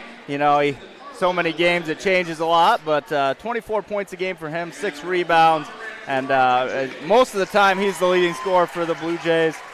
Following that, Hudson McConnell's really stepped his game up lately, only averaging 9 points a game, but I think that probably, if you were to just look at the last 5 games, it's probably closer to 16. He just really become more of an offensive weapon. I think you mentioned it last time, really stepping into that maybe third primary scorer role. And really excited to see him continue to develop that. As we look for starters tonight, first for the visiting Wildcats, junior guard number 0, Carson Guthrie. Senior guard number 1, Tate Osterhaus. Senior guard number 3, Tate Heidemann. Junior guard number 15, Calvin Frey. And junior center number 33, Ben Glaive. For your Blue Jays, starting forward number 20, junior Hudson McConnell. Forward number 22, senior Nick Fonts. Junior guard number 25, Cole Miller. Senior guard number 30, Carter Albright. And senior forward number 32, Tanner Bergeron. Blue Jays coming in, averaging 61 points a game. Wildcats 43 points a game. The pace, a high-scoring game definitely favors the Blue Jays in that scenario.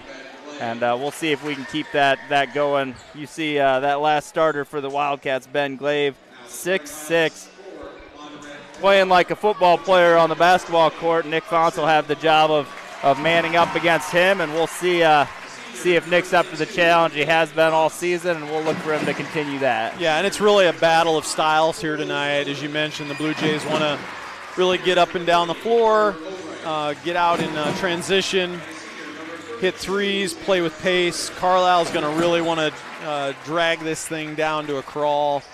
I'm not sure if they play a lot of zone, but maybe you're going to see a real sagging type defense that's going to force that extra pass.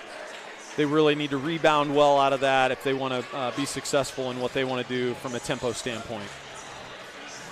Thank you all for tuning in. Our sponsor for tonight, the Bird's Nest, sponsors all basketball broadcasts, before and after school programming, summer care, rental options, employing your high school kids. Just a great community partner, and I can't say enough great things about the Bird's Nest and all they do around here. Yep. Berggren and Glaive to start this tip. Berggren wins the tip back into Miller's hands.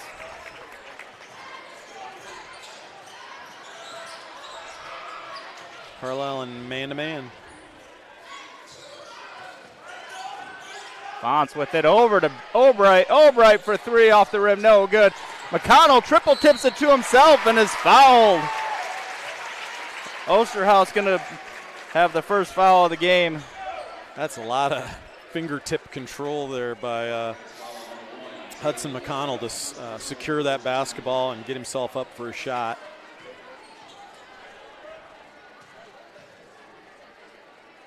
McConnell, first one, nothing but net. McConnell, the 6'2 junior. Second one off the rim, no good. Osterhaus rebound. Wildcats bringing it up. This is Tate Heidemann with the ball. Little give and go with Osterhaus. Finds himself too far into the hoop. McConnell cuts him off. Guthrie with the ball. Cole Miller on him. Heidemann back to Frey. Frey, the leading scorer, with 12. Frey turnaround high. Archer, Fonce rebound. Miller pushing ahead. Free throw line, pull up two, no good. McConnell rebound, put back is good. You just see the difference in the tempo. Carlisle's going to walk the ball up the floor. The Blue Jays are going to fly up and down the floor. This is the elbow drop play.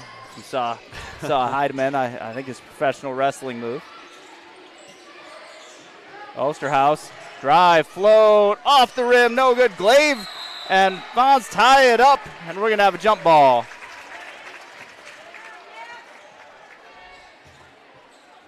Session arrow to the Wildcats. They'll inbound from under the hoop. This is the kind of game where you're going to see Nick Fonce in the middle of it a lot tonight.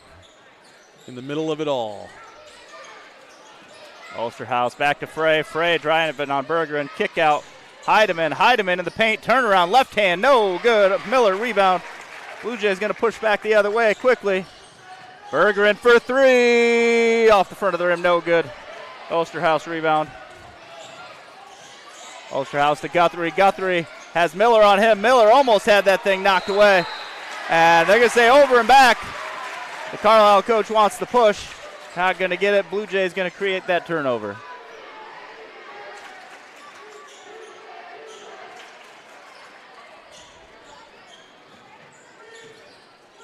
Berggren with the ball. Over to Albright. A little weave action at the top. Berggren looking to go backdoor. Not able to get a path to it. Now at the top for three off the rim. No good. Long rebound to Heidemann. Heidemann drops it off to Guthrie. Guthrie deep three off the front of the rim. No good. Miller tracks that one down. Beat Guthrie to it. Pushing ahead. Over to McConnell. McConnell pump fake shot. Up three. Good. It's the Hudson McConnell show right now. Got to give a little credit, though, to Miller chasing that one down and pushing it ahead real quick. Absolutely. Osterhaus turn around, gets the Wildcats on the board. Miller across to McConnell. McConnell at the free throw line to Berggren. Now back out to Miller. Miller crossover. Turnaround scoop. No good. Heidemann rebound. Nick just a little bit extra there. I think that's the one you didn't want. Yeah, and Coach Evans is going to go to the bench early. Doesn't want to get Nick into foul trouble. Has to have him on the floor, and Jersey's going to come in, Jersey Simonson, to spell him.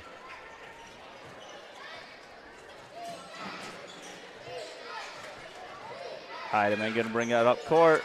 Over to Frey. Frey looking to get to the hoop. Tried to dump it off to Glaive, but just behind him. Blue Jays are going to take that ball underneath the hoop. I think one thing you might see out of the Blue Jays on a made basket tonight is some pressure. See if they can turn this Carlisle team over and get the game a little more up-tempo than it's been so far. Albright gets it to Miller at the top. Guthrie coming all the way out to the logo on him. Albright to Jersey. Jersey to Berggren. Berggren back out to Miller. Over to Simonson. Simonson for three. Off the rim, no good. Heidemann rebound. Heidemann looking to go all the way across, and he's going to travel on that one. He drug his pivot foot. Jack Norton going to check in for the Wildcats. Ben Glaive going to take a seat for now. Norton's a tall drink of water, too. And they've got him listed at 6'6" as well. Definitely not as thick as Glaive. Very similar, really, look to Simonson, actually. Except I don't think Jersey gets to claim 6'6". McConnell. Oh, God. Maul is blocked, I guess. The initial block was good, but the follow-through. And that's going to be a foul on Frey on the ground. Probably a good idea to call that one, as you're going to risk getting out of control. If you start letting too much go, yeah, it can get a little physical a little fast. And that's for tomorrow, Raccoon River Conference Wrestling up in Boone Conference Tournament.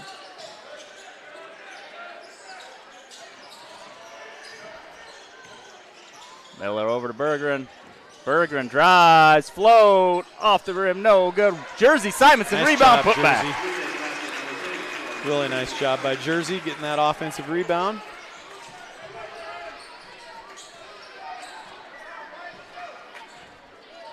Heidemann really slowing it down, just waiting for somebody to come out to him. Osterhaus drive, right hand float, good.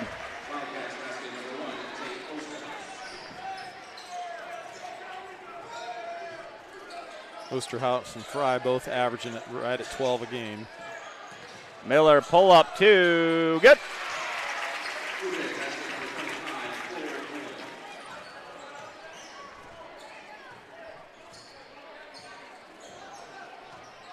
Blue Jays not going to challenge 5 feet behind the three-point line. Heidemann comes right up to it, though, but no good on that one. Berggren rebound. Over to Miller. Miller back to Berggren. Berggren drives, layup, good. Yeah, and they had to come out on Tanner, and the second they made their move out to him towards the three-point line, he just went around into the hoop. And Wildcats going to take time out here. 4 Blue Jays in the scoring column, so they are sharing the sugar at this point with Miller, Berggren, and Simonson all with the bucket, and Hudson McConnell, of course, got off to that fast start with the first 6 points. Boy, what a great effort by the girls' team tonight, Patrick. Not the same team we saw a week ago that took it on the chin from an ADM team that kind of came in with even records and matched up the same, and a 30-plus point loss to turn around, get a win on Monday night against West Marshall, go up on the road and beat Boone on Tuesday, and to beat a very, very good Carlisle team leading the conference at 9-1, or maybe North Polk's leading the conference, I'm sorry. But among the conference leaders, I think Coach Ben Anderson got the best birthday present he could, and that's his girls team really playing their best game of the season. Sticking on girls sports for a little bit, Lauren Watson wrestling for Ankeny today. She qualified for state in 2 weeks, so we co-source a program with Ankeny for girls wrestling at the moment, and so Lauren wrestling at 100 pounds, finished third and qualified for state as a freshman. She may be that pioneer that takes us to bigger and better things as a wrestling program. Oh, McConnell with the strong finish. Heidemann scored at the other end, and McConnell took off running. Knudsen he was just beat up at the end of the football season. He had a couple of different injuries he was dealing with, and he's found his basketball legs. Strong kid, great finish. Shot a little high. Bergen rebound, turnaround, put back, no good. Simonson, boy, I would have thought there was probably something there, but Miller ends up ripping the ball away. They're letting pretty much everything going right now. You're not going to get a 50-50 ball away from Cole Miller. Miller, three-pointer off the rim, no good. Lot of action. Frey, pull up three, front of the rim, no good. McConnell rebound. Miller over to Berggren. Berggren out to Albright. Albright for three. Off the rim, no good. Simonson. Yeah, going to get Calvin Frey on the foul. Frey had a hold of his jersey. That'll be Frey's second foul. Ben Glaive going to come into the game. For the Blue Jays, Carter Goodwin coming in. Carter Albright to the bench. A little Carter swap here. Twin Towers look here for Carlisle. Yeah.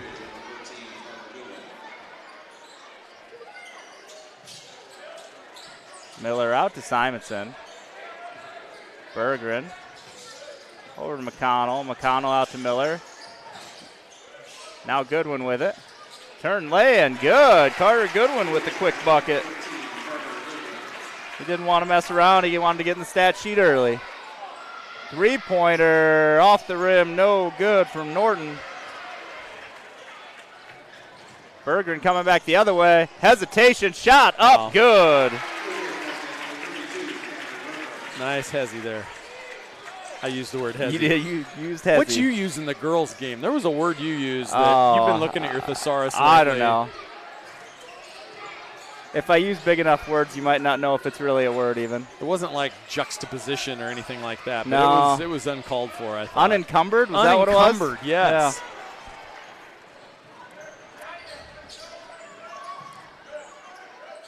Yeah. Goodwin for another two-pointer off the rim, no good. Norton rebound. Osterhaus underneath. Back out to Heidemann. Osterhaus three, no good. And Bergen rebound. I think Coach Evans is going to want to play for one shot. No shot clock on. We actually got two Osterhauses. We got Tate Osterhaus, the senior number one, and Trey Osterhaus, the freshman number two. Both of them in the game right now. Makes it a lot easier to call, though, because if I say Osterhaus, I got a 40% chance of being 40%. right. 40%. 10 seconds now. Miller with it. Over to Goodwin. Goodwin to Berggren. Berggren for three. Good! Ooh. And we're going to go to the end of the first quarter with the 21-6 Blue Jay lead. Yeah, and I think as prescribed, a lot of guys getting in the scorers column there, a lot of guys touching the ball, sharing the ball, a lot of assists, a fast start, 21-6, and that really puts a team like Carlisle kind of behind the eight ball that wants to play slow and deliberately. A 15-point deficit, trying to chase that down is a little bit challenging when you want to play at a slower pace. We'll let you just jam out with the pep band for a little bit.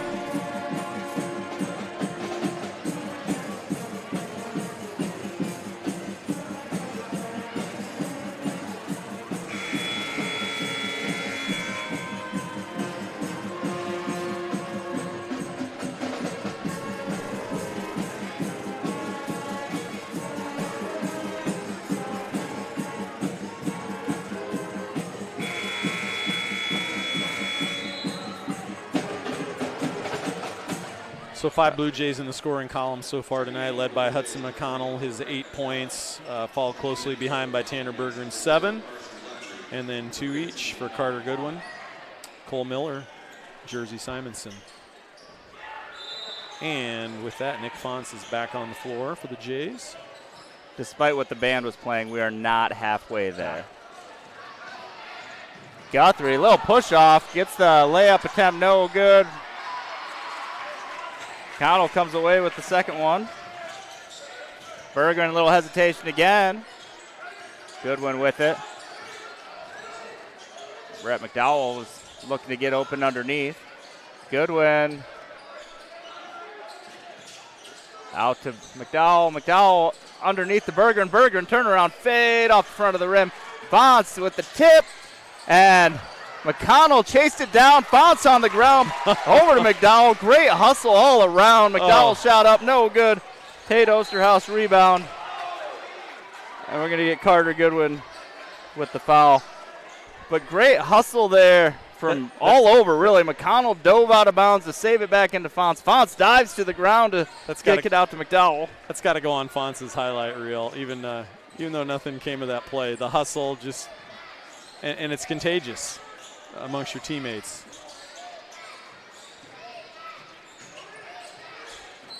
Yeah, and they're going to get Goodwin with that one as well. 2 quick fouls on him. I wonder what the average length of games is this year compared to past years with the bonus situation changing like it has. I got to believe the games are faster. There's fewer free throws. One would think. That's fair. I haven't really even paid attention to what time we're getting home. So. Well, we'd probably be in a 1-and-1 situation by now, maybe with both teams. Albright strips that one away. Miller, a little bit of chaos. McDowell back over to Miller. Way outside to Bergeron. Bergeron for 3. Off the rim, no good. Albright's going to get called for that foul. Really good looks there. Great pass. Cole Miller found his money man, Tanner Bergeron. Just couldn't get that knocked down. So making some good things happen, just not converting them into baskets. And the defense has been really, really good so far. Guthrie over to Frey.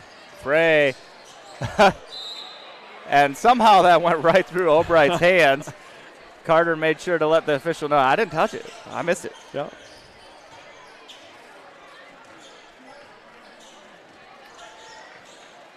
Miller up court. Albright back to Miller. More of his zone look here now. Miller, dump off Fonts. Fonts is hammered by Glaive.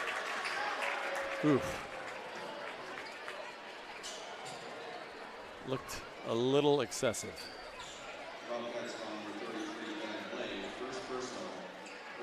He looked more like he was ready to play some football over there. Yeah, that was not an attempt to block a shot, I don't believe. That's what an old man basketball foul looks like. It looks like Sunday night down at Morris.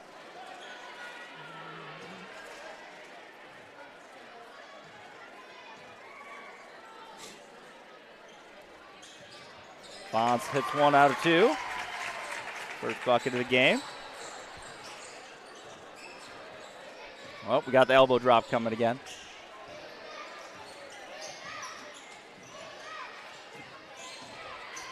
Frey over to Guthrie. Glaive at the top of the three-point line. Osterhaus working on Albright. Right hand float, no good. McDowell rebound. Quick outlet. McDowell over to Albright. Back over to McDowell. To Bergeron on the other side for 3.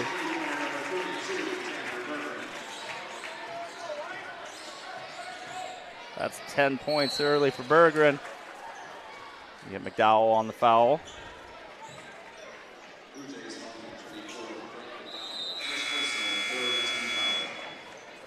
Hudson McConnell coming back in for McDowell.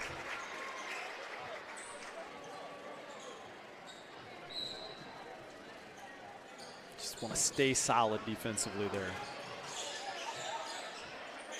Frey into the paint, shot up, gets the roll. Calvin Frey's first bucket. This ball knocked into Guthrie's hands. I don't think he came all the way across. He didn't have all three parts over. Three-pointer attempt from Heidemann, no good. It looked awkward. Miller with it over to Albright.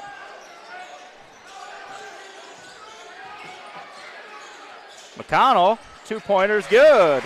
Nice find there from Cole Miller. Nice soft touch there, too, from Hudson on that little teardrop.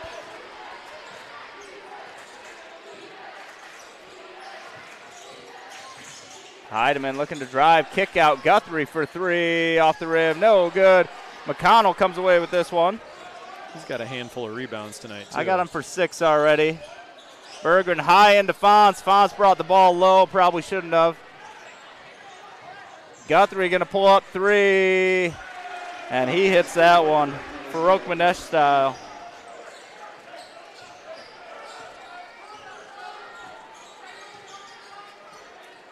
For those of you kids watching, Ali Farouk Manesh was a UNI Panther, big 3 against Kansas.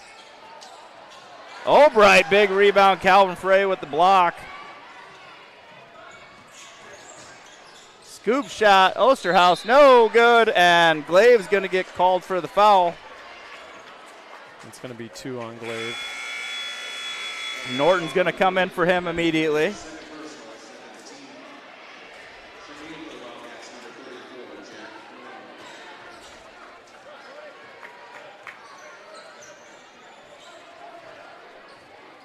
.330 remaining in the half. Albright to Miller. Miller. McConnell cross court. Catches it. Shot up. He is fouled by Norton. We could kind of see that one coming from up here, and I wasn't sure if Cole was really going to try to sneak that one in there, but I don't think Norton had any anticipation that that ball was going to come right at him, so he didn't have a chance to get his hands up fast enough. He didn't know until he heard the ball go by his ear. McConnell able to handle that ball, kind of. It was a rocket. This is the first one. Trey Osterhaus coming in for his brother Tate. At least I assume it's his brother.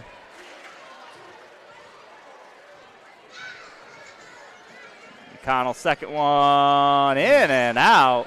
Heidemann rebound. Berggren for 3 off the steal, good! I guess you trade 2 missed free throws for a 3. I think Hudson, I don't know if Hudson did that on purpose. You think it was strategic? I don't know. Maybe. I think McConnell's probably still disappointed in this. Guthrie. Guthrie hit the ceiling dang near. He's looking like Ali for Oakmanesh now. But Carter Albright set that up with the nifty steal and got it to his teammate for the 3. Yeah, he did. Just got a little left pivot foot, just kind of, I think he was ready to make a pass, and when it wasn't there, the foot got a little bit astray. You got any fun awards to give away at halftime of this game? Nothing. No, you're done with that? We're done. Right. We're done. But nice to give the Blue Jay Away Award. We've given that to 2 community members now. I think my broadcast partner might have been the first one. I don't know what to say about the other one, but Dan Berggren. That Dan Berggren's a nice guy. Very well deserving. And Guthrie lost the dribble, gets it back. And I probably should have been a foul there on Miller. And Miller, I don't even know how he got from the 3-point line to the baseline. Looks like there's 3 of them out there. Miller saw the pass a little before Nick did. Blue Jay Way Award, though, brought to you by Sheena Cochran and Remax Homes for Heroes, and she's been supportive of that award. It typically goes to staff members in each of the 5 attendance centers and someone from the district office as well. Something we've done the last couple of years, and it's just a really nice way to recognize those folks who go above and beyond. And we recognized Elise Sani earlier this basketball season, last weekend, for some charitable work that she did through a 4-H project. So our first student recognized. And then Dan, all the work and all the efforts he's put into the Blue Jay Basketball Club. That was a long time in the making. I know when I was still coaching boys basketball here, there was a group of dads that really wanted to get that up and started. And I think it took off in 2014. And it's just it's meant a lot of opportunities for kids in the community to play basketball. And a lot of those kids, a lot of the girls that have been on recent state tournament teams and a lot of the boys that were part of that state championship team last year all went through the Blue Jay Basketball Club. So hopefully there's more of that to come, and a big tip of the hat to Dan and all the volunteers who help the Blue Jay Basketball Club. I was told that I called Elise Sandy a senior, and she is not a senior. We do get to keep her around longer. Maturity-wise, compared to her dad, she is a senior. Yeah, that's not a hard sale. Norton turnaround, no good. Albright rebound. Looked a little like Kevin McHale there on that. Except for the finish. Away. Bergeron baseline, float, good. That's 15 for Tanner here in the first half. Heidemann had it knocked off of his leg by Carter Albright. Carter gives the little smile and clap as he knows he got that one right off of Heidemann's leg.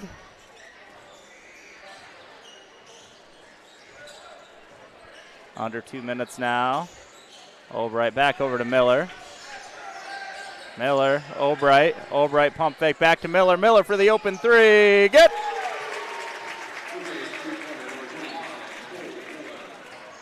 Cole finding his shooting touch there. Frey crossover. Simonson challenge, but Frey's able to finish it. At the 1 minute mark, Simonson over to Albright, back to Miller. Miller drive, kick out McConnell. McConnell baseline.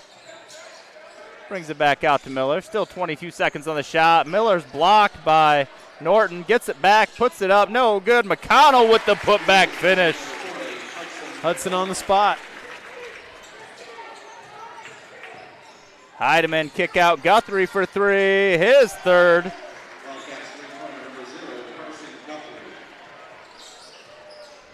Just a little bit of difference between game clock and shot clock, so we'll hold this probably for the final one.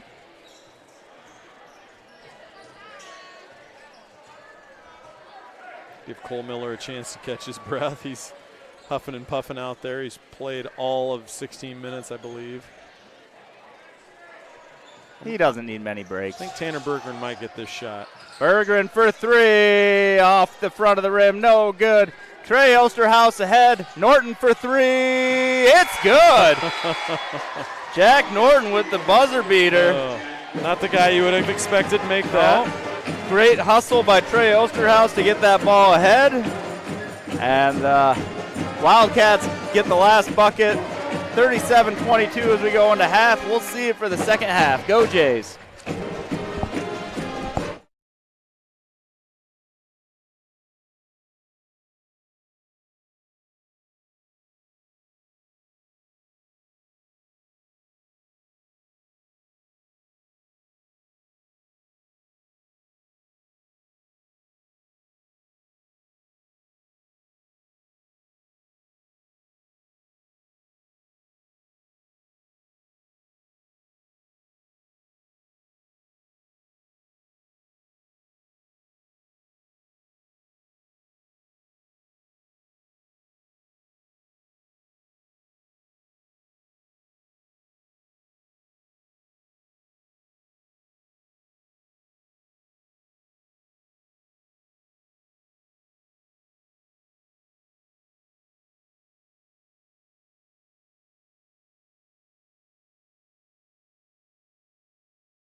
The Bondurant Farrar Athletic Booster Club was established over 20 years ago to support all sanctioned junior high and high school athletic programs. The club is comprised of athletic supporters, parents, and community members who strongly believe that quality athletic programs and experiences enrich the education experience for the hundreds of student athletes participating in a district sport each year.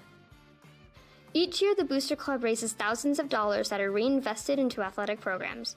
Dollars raised go to the purchase of items such as uniforms, equipment, unbudgeted team travel, team banquets, and state qualifier signs, and more. Athletic boosters fund our uniforms for our 7 through 12 athletics. Annually, that is usually between $25,000 and $50,000. Without them, it would not be possible to keep our kids in new uniforms and get them the equipment that they need. The Booster Club is really vital to the health of our programs here at Bondurant Farrar. They do a great job of providing a way for programs to get money for equipment, for example, for track, help out with hurdles, blocks, new high jump mat, etc. Without the Booster Club, it'd be really hard for programs to function without having to really do a lot of fundraising on their own. The Booster Club raises money through the sales of concessions, Bluejay apparel, merchandise, special fundraising events, and sponsorships and donations. As the Bondurant Farrar community continues to grow, so does our athletic programs and the need for our support. The Booster Club is a great way to get involved and meet other parents and community members. Come join this fun and energized group. Bring your fresh ideas and love for Bluejay student athletes and programs. Visit bfschools.org/Booster Club to learn more. Go Jays!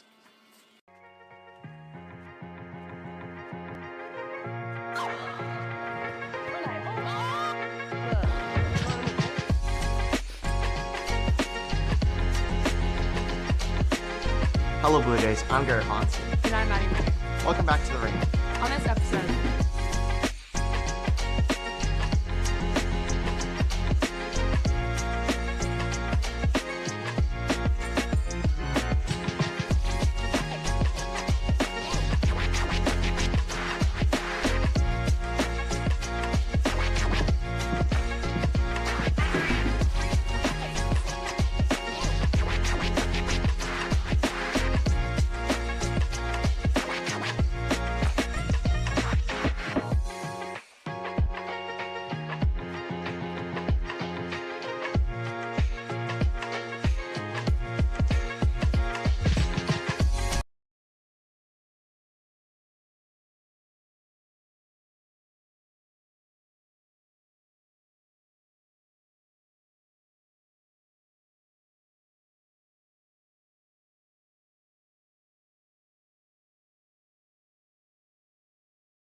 There we go.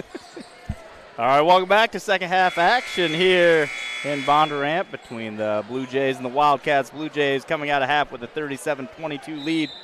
Leading scorer Tanner Bergen with 15, Hudson McConnell with 12, 5 from Cole Miller, and 2 from Carter Goodwin and Jersey Simonson. Nick Fonts with 1 as well. Guthrie for 3, trying to continue on where he left off. He hit 3 threes in the first half. That one was an air ball. Carter just couldn't keep his hands off it.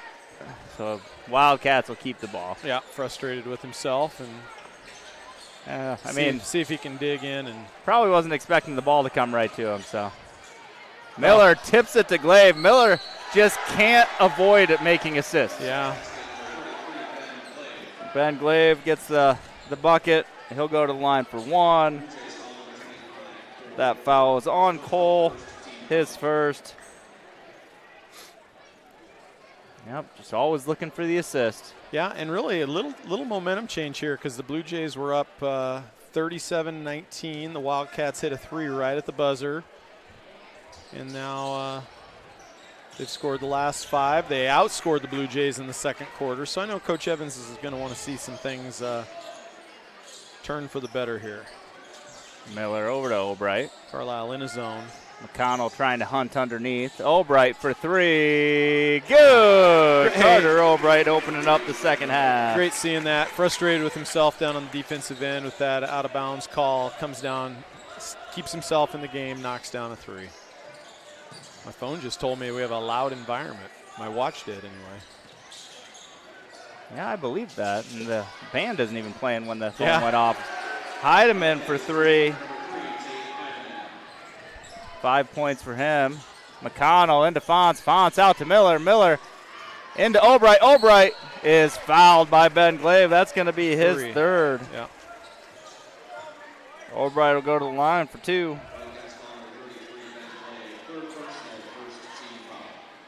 And he really didn't need to make that foul. Just stay straight up, and it would have probably been a pretty high degree of difficulty shot for Carter. Oh, in and out on the free throw. They are going to roll with Glaive in there for a little bit with 3 fouls. Albright misses them both. That's been a rare occasion for him. Osterhaus rebound. So Coach Evans got out to the fast start. His team got out to the fast start he wanted them to, but they've kind of allowed Carlisle to hang around, settle in, 13-point game, and a chance to get it to 10. Calvin Frey trying to drive. Tough shot. McConnell with the defense. Fonts with the rebound. Miller over to Bergeron. Bergeron for 3. In and out. And then McConnell's going to get the cheap foul off of Heidemann's rebound. And it's just kind of been that kind of night since about the middle of the second quarter. A lot of good looks, shots going in and out, and maybe some fouls that you just don't want to pick up. Heidemann will bring it up. Glaive right back to him. Osterhaus tipped it, and it's going to be Blue Jay ball. No argument from the Carlisle bench. So probably the right call. Couldn't really tell from up here. That's about as far away from us as they can get and still be in the gym.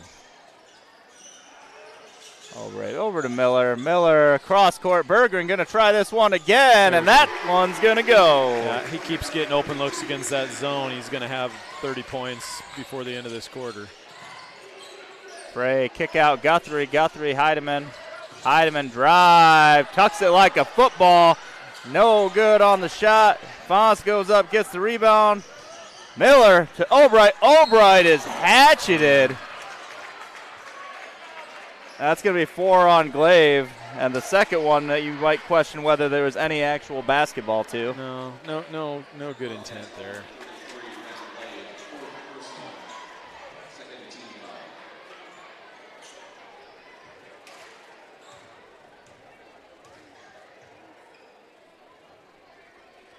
Albright makes that free throw. Glaive will go to the bench. Jack Norton, the buzzer-beating 3, back into the game.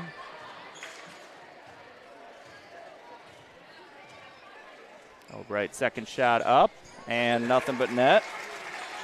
Okay. He evens himself out from the free throw line for this half. Yep. Jays get that lead back to 18 now, and see if they can get a couple more stops here and get that lead back up to where they feel a little more comfortable. Frey trying to drive on Berggren. Tough turn, fade, good. Feel like that's Frey giving Berggren a little bit of his own medicine as he's hit that shot a lot this year. McConnell to Berggren, back to McConnell. McConnell for three. It's nothing but net. 3 from Berggren, a 3 from Albright, a 3 from McConnell. Guthrie with the 2-point float, no good. Fonce and Albright fighting for it. Carter says, that's my bad. You're the big guy. I got to let you get that rebound. Yeah, 2 guys hustling. That's okay. Carlisle's going to take a timeout. 48-29 Blue Jay lead right now, 19-point lead. Just under 5 minutes remaining in the third. Talk a little bit about the outlook at conference wrestling tomorrow, Patrick. Well, you know, we did manage to go undefeated in duels. We capped that off. Carroll had a makeup appearance last night. So, obviously, if you go undefeated in duels, you have a good shot to take home the tournament as well. We'll see some good matches. Kobe Pfizer will have a couple ranked opponents. Reed Foster will have a couple ranked opponents. So opportunities for them to maybe move up on their seedings for postseason, but we'll have some nice matches. Maybe the early rounds won't be as exciting, but if you can make it up there, you know, midday and catch semifinal, final actions, definitely be worth your time. Over under on conference champions. 7. Okay. I would go over, but if you were setting an over-under, it'd probably be 7. Well, so 7.5's the number, or 6.5's the number? Probably 7.5. Okay, and there's no wagering here, ladies and gentlemen. No, I do not have an active sports book that I can give you for this. Okay, and so 14 weight classes, and we could have upward of 8. And if we come back with 7 champs, we definitely win the individual or the team title. Albright. Over to Fonce. Yeah, I think he thought Tanner was going to roll out of that corner to the basket, was looking for him. McConnell under the hoop gets the double team, and then Norton with a good closeout. That's going to go Carlisle ball. Yep, Hudson just got himself down in the tall timber and had nowhere to go. Speaking of wrestling, next Tuesday you should probably book your calendar to be in Waukee Northwest. We'll have regional duels there. We'll open up with a duel against DCG. We did beat them already this year. Assuming we come away victorious in that, we'll match up with Waukee Northwest to decide who is going to team dual state. Nice pass to Heidemann. Going to get a foul, I believe, on Albright. Yep.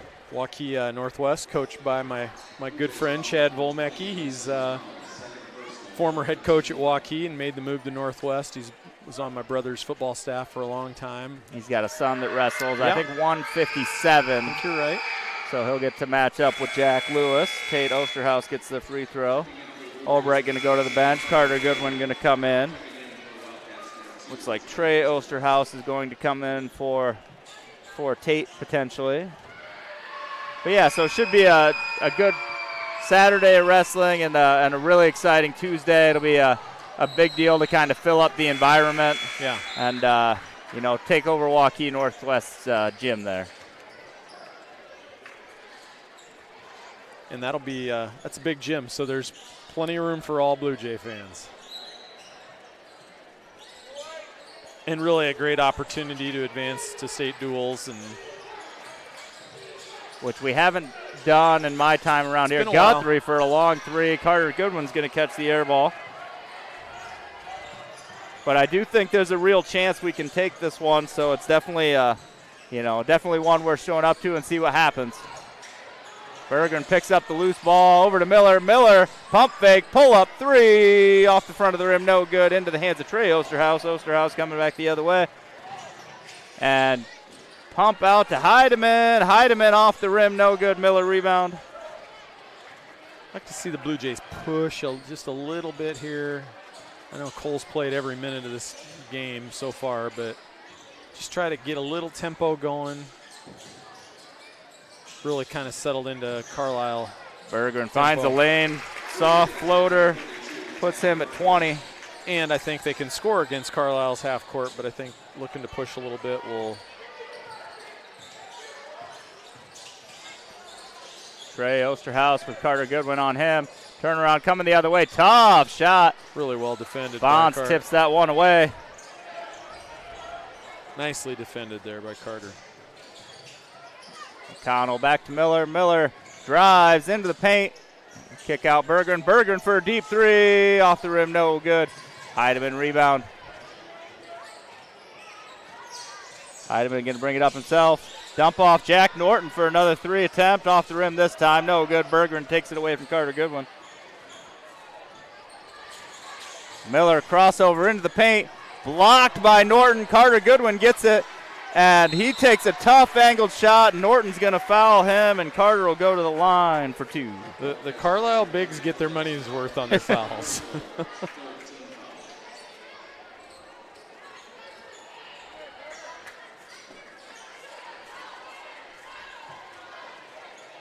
Goodwin to the line for two. Both teams have a substitution coming in. Goodwin makes the free throw. Jersey Simonson coming in for Nick Fonz. Tate Osterhaus coming in for Carson Guthrie. Goodwin, second one up and good. Hits both free throws. He's at 4 points. Good production off the bench. I think that's his first time to the line this year as well. Frey for three. Off the rim, no good. Tate Osterhaus rebound, out to Frey again. Jump in, free throw line, no good. Jack Norton rebound. Norton, right hand scoop, no good. Bergeron rebound. Strong rebound. McConnell had to come off his foot.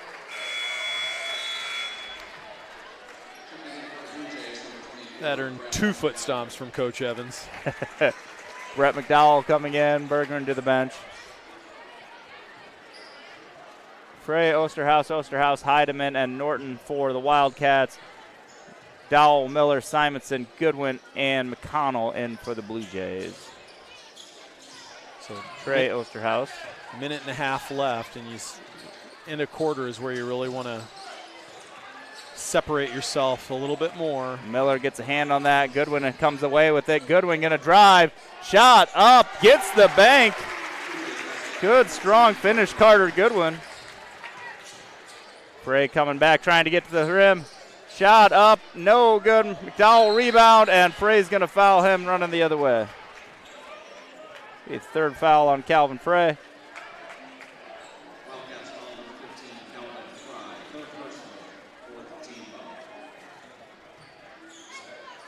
Dowell into Miller. Under a minute now in the third.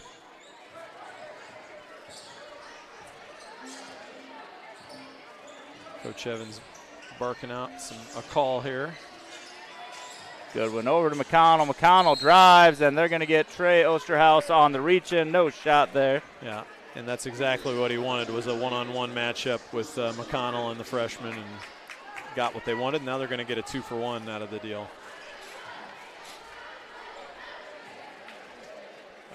This is the one thing Hudson has not done well tonight, is shoot free throws. Everything else has been pretty spectacular.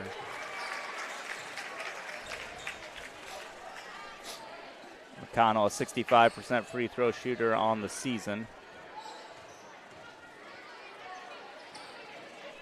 There hits them both. Down. Just need you to talk a little trash about his shooting. I did. He's terrible free throw shooter. Oh, there. Man. He has no chance of making any more. Somebody should talk to his parents about that. Heidemann out to Frey. Frey spins into the lane, and he's going to shuffle those feet and get called for the travel. 25 seconds remaining. Be a final shot here in the third quarter for the Blue Jays. They'll play for one here.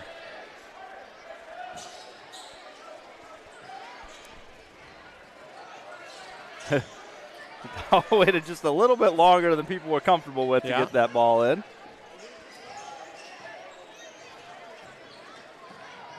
Miller with Trey Osterhaus on him. Miller drives, dump off Simonson. Simonson soft lay-in. They didn't save for the last shot because that shot was too open with 9 seconds. Jack Norton for 3 again. Off the rim, no good. Miller, rebound, long shot off the backboard. At the distance.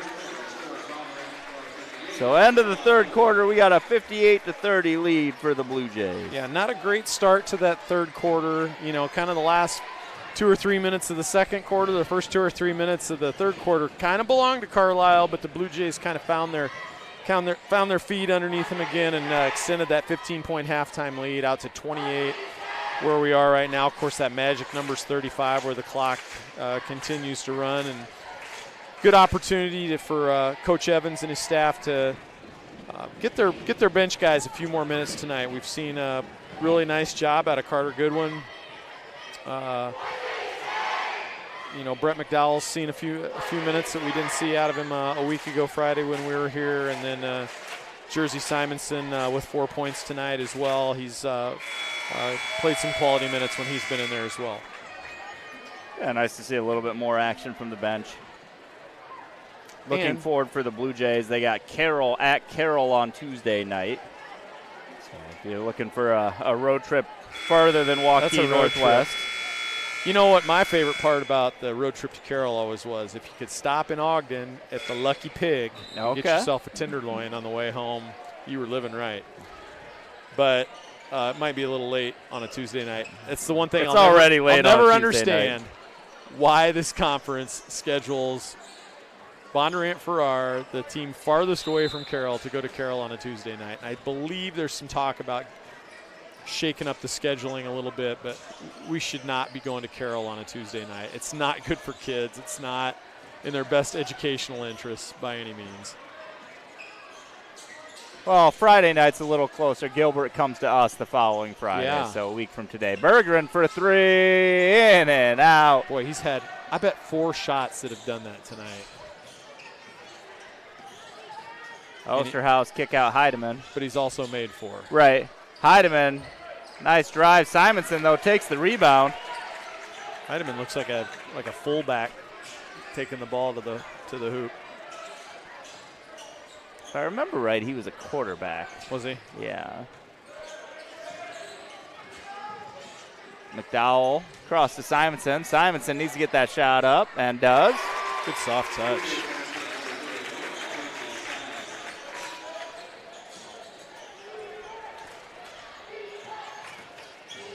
See Cole Miller on the bench for the first time all game. Heidemann to Guthrie. Guthrie step in 2, gets it. First time he's made a bucket inside the three-point line. Yeah, first Wildcat into double figures with 11. Good one over to McDowell. McDowell, little shuffle there. Tried to get to Simonson, just a little outlet, but McDowell chases that one down, make up for the one he gave the other direction. And to Bergeron. Bergeron into the paint. Out to McDowell. McDowell for 3 off the front of the rim. No good. Goodwin chasing down the rebound, though. Let's slow it back down a little bit.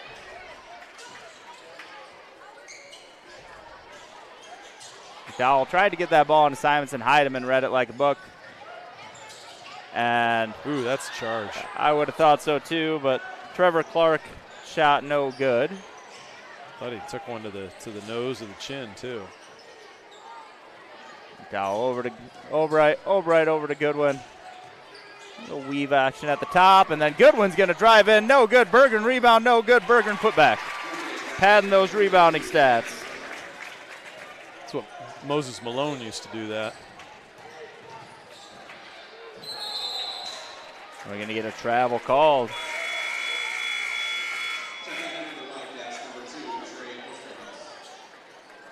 And this is, number one, it's an opportunity for some of these guys that don't get a ton of minutes. But number two, Cole Miller could get into foul trouble. Cole Miller could, Don't you put that evil on me, Ricky Bobby. A lot of things could happen that keep him from being in a game, and somebody's going to have to step up. Goodwin hits the circle button, not able to finish it, though. Guthrie going to come back the other way. Long 3 off the front of the rim. No good. Bergeron somehow couldn't move because Heidemann had his arm. Yeah. Trey Osterhaus, the other side. No good. McDowell rebound. Berggren was palms up like, how I'm can I not trying get to a run call after here? it. Berggren, Heidemann on him. Berggren into the paint. McDowell into Simonson. Simonson bracing for the foul. Gets the bucket. Glave's going to be fouled out. I think Jersey thought he was just going to get absolutely smoked there. Because, which I thought he was too. So, but he still got the shot up and put it down. Jack Norton going to come in for Glaive. Into the game for the Blue Jays, number 44, Drake Falsgraf. Berggren going to take a seat on the bench. Reed's over there saying, I got this seat warmed up for you, Reed. It was my brother's seat, and now you get to sit by me and enjoy the rest of the game. Probably the last of Tanner. Carter Albright also going to the bench. Max Simonson into the game. Blue Jays have no starters on the court. Jack Norton chases down that rebound. Heidemann still on the court for the Wildcats. He's the only starter there for them. Oh, Falsgraf with the block.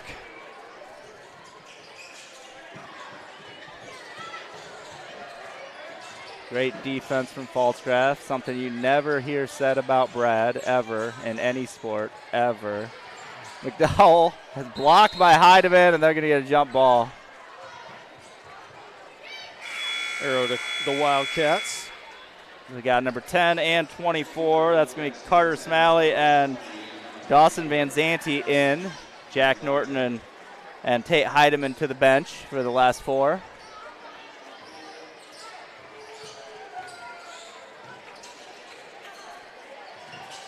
Corwin Whistler into the game for the Wildcats as well.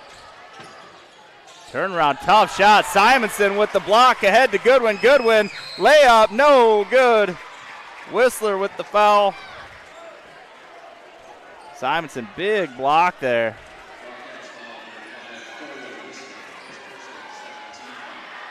With the left hand, too. Goodwin to the line for two.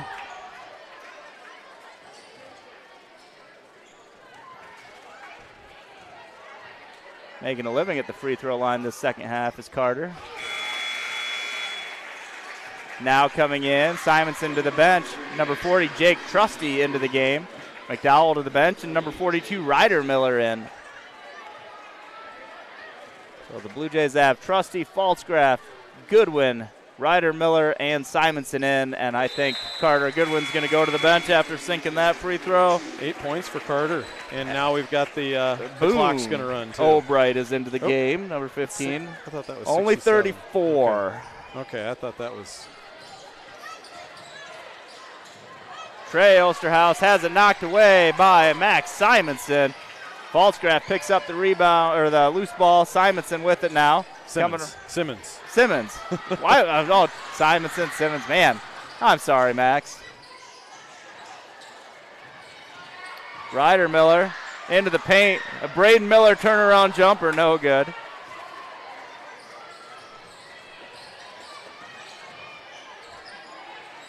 Trevor Clark dumps it off to Smalley. Smalley shot no good. Gets his own rebound. A lot of bodies in the paint. Simmons gets the loose ball.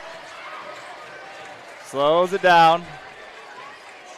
Simmons with Osterhaus on him. Over to Trusty. The bench calling for the shot from Trusty. Albright with it. Ryder Miller into Falsgraf. Falsgraf lost it. Back to it. Hook shot. Good. Good to see Drake being real aggressive there. Trey Osterhaus shot up. Knocked away by Carter Albright. Going to get a foul there on, or Boone, sorry. Wrong Albright. Boone Albright with the foul.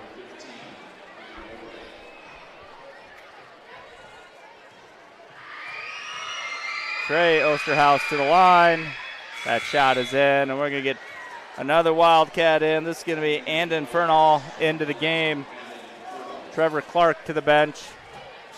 And after Osterhaus shoots this, we're going to get another substitution. It's going to be Cale Streeter coming in, but not quite yet because he didn't make the shot. Simmons going to bring it up court. Boone Albright with it. Over to Ryder Miller. Miller to Trusty. Trusty Out to Simmons, back to Miller. Miller couldn't quite handle it, otherwise he was letting it That's fly. deep. Max Simmons lets it fly deep. from way downtown. That was deep.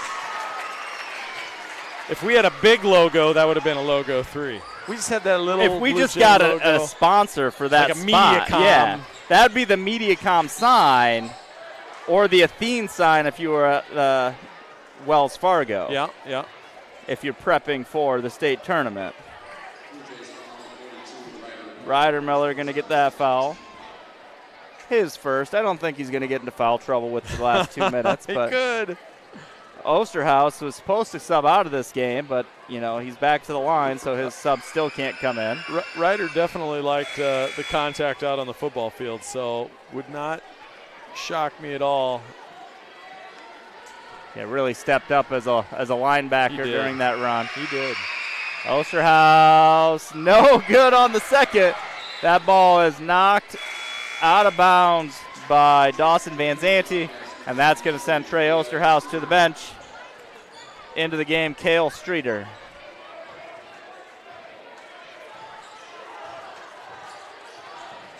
Simmons over to Albright. Now to Trusty. Trusty to Falsgraf.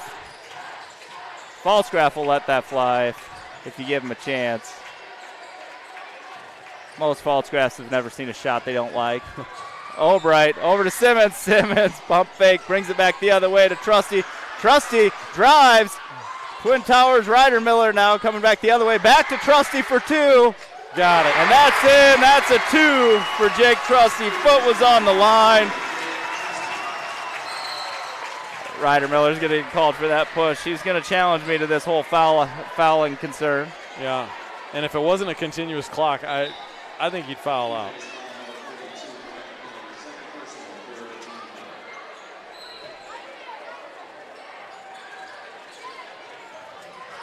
Boone Albright gets it. Running the track meet. Lays it up off the backboard to Falsgraf. Falsgraf not able to slam it home. And now the clock is stopped. Shouldn't be. For free throws, does it stop? Does it stop for free throws? Okay.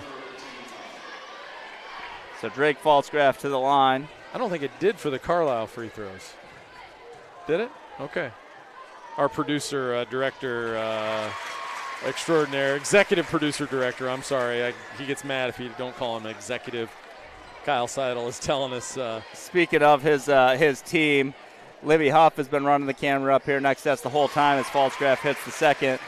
Braylon Ruley's out over there with the hero cam. Addie Gross running around down on the court with the camera. And for the guys game, we got Jasper Wilson on the stills, I believe, and then Garrett Von Steen under the hoop looking to get trampled every time. Shot up, no good. Going to be out of bounds on Andon Fernall. Trusty to inbound it, 30 seconds remaining, shot clock off. Simmons bringing it up court. Play basketball here. Don't hold it. Ryder Miller for 3, off the rim, no good. And they're going to call foul. I would probably let that just play out. And I say play basketball there is because these guys, they're getting an opportunity to play. Yeah. It's not if the you had starters out there, you don't shoot that. But, both teams have subs in. Both teams are looking to shoot. That's what you do here. Falsgraf rebound, and that's going to bring us to the end of the ball game. Blue Jays victorious 75-34. Exciting game, lots of scoring. We're going to have some tough choices here, though, for the Vision Bank Player of the Game. Well, I probably have a nominee. Well, I think there's 2 probably front runners, right? Tanner Berggren, 22 points, 9 or 10 rebounds. McConnell had 17 points. He had 7 rebounds in the first. I don't know if he had any in the second, though. Miller, you definitely have an argument for, even though he only had 5 points, a lot of great assists. But what are you thinking here? Well, I think I don't know if Carter Goodwin's the Vision Bank Player of the Game, but a great effort off the bench. Yeah. Gave some offense, some solid defensive effort. But I think the senior Tanner Berggren, I think we've said earlier that it could go to him almost on any given night, but his offense was really the difference tonight. we kind of had to play a little bit to Carlisle's style in the half court, and just all the half court sets that Coach Evans wants to run. A lot of those are going to result in shots for Tanner Bergen. He made those shots tonight. We saw a lot rattle in and out. Yeah. He could have easily had a 30-point night tonight, right. but and he really didn't play the fourth. right. And just a few shots going slightly different would have still got him to that 30. So definitely a deserving nominee. Vision Bank Player of the Game, Tanner Berggren, 22 points. We're going to call it 10 boards. And Vision Bank, see what we can do for you tonight. That's a Blue Jay victory, sweeping the doubleheader. And just a great night of basketball out of the Blue Jays against the Wildcats. So check out some wrestling tomorrow, next Tuesday, either Carroll for basketball or wrestling at Waukee Northwest. And we'll see you guys next Friday night right here. Thursday night. Yeah, we have a makeup game. Is that this Thursday? Yep, Thursday with Winterset. Wow, gee whiz. I thought that was the following Look Thursday. at that. How do you like that? Hey, February's here almost. Oh, all right. Hey, what a fun night, though. Great highlight the night, the girls getting that win. They've kind of struggled, had a rough go of it here lately, but finding their way here at the end of the season and maybe prime for a little tournament run. There you go. All right, well, for that, tonight we're going to say go Blue Jays and good night. We'll see you next week. Go Blue Jays.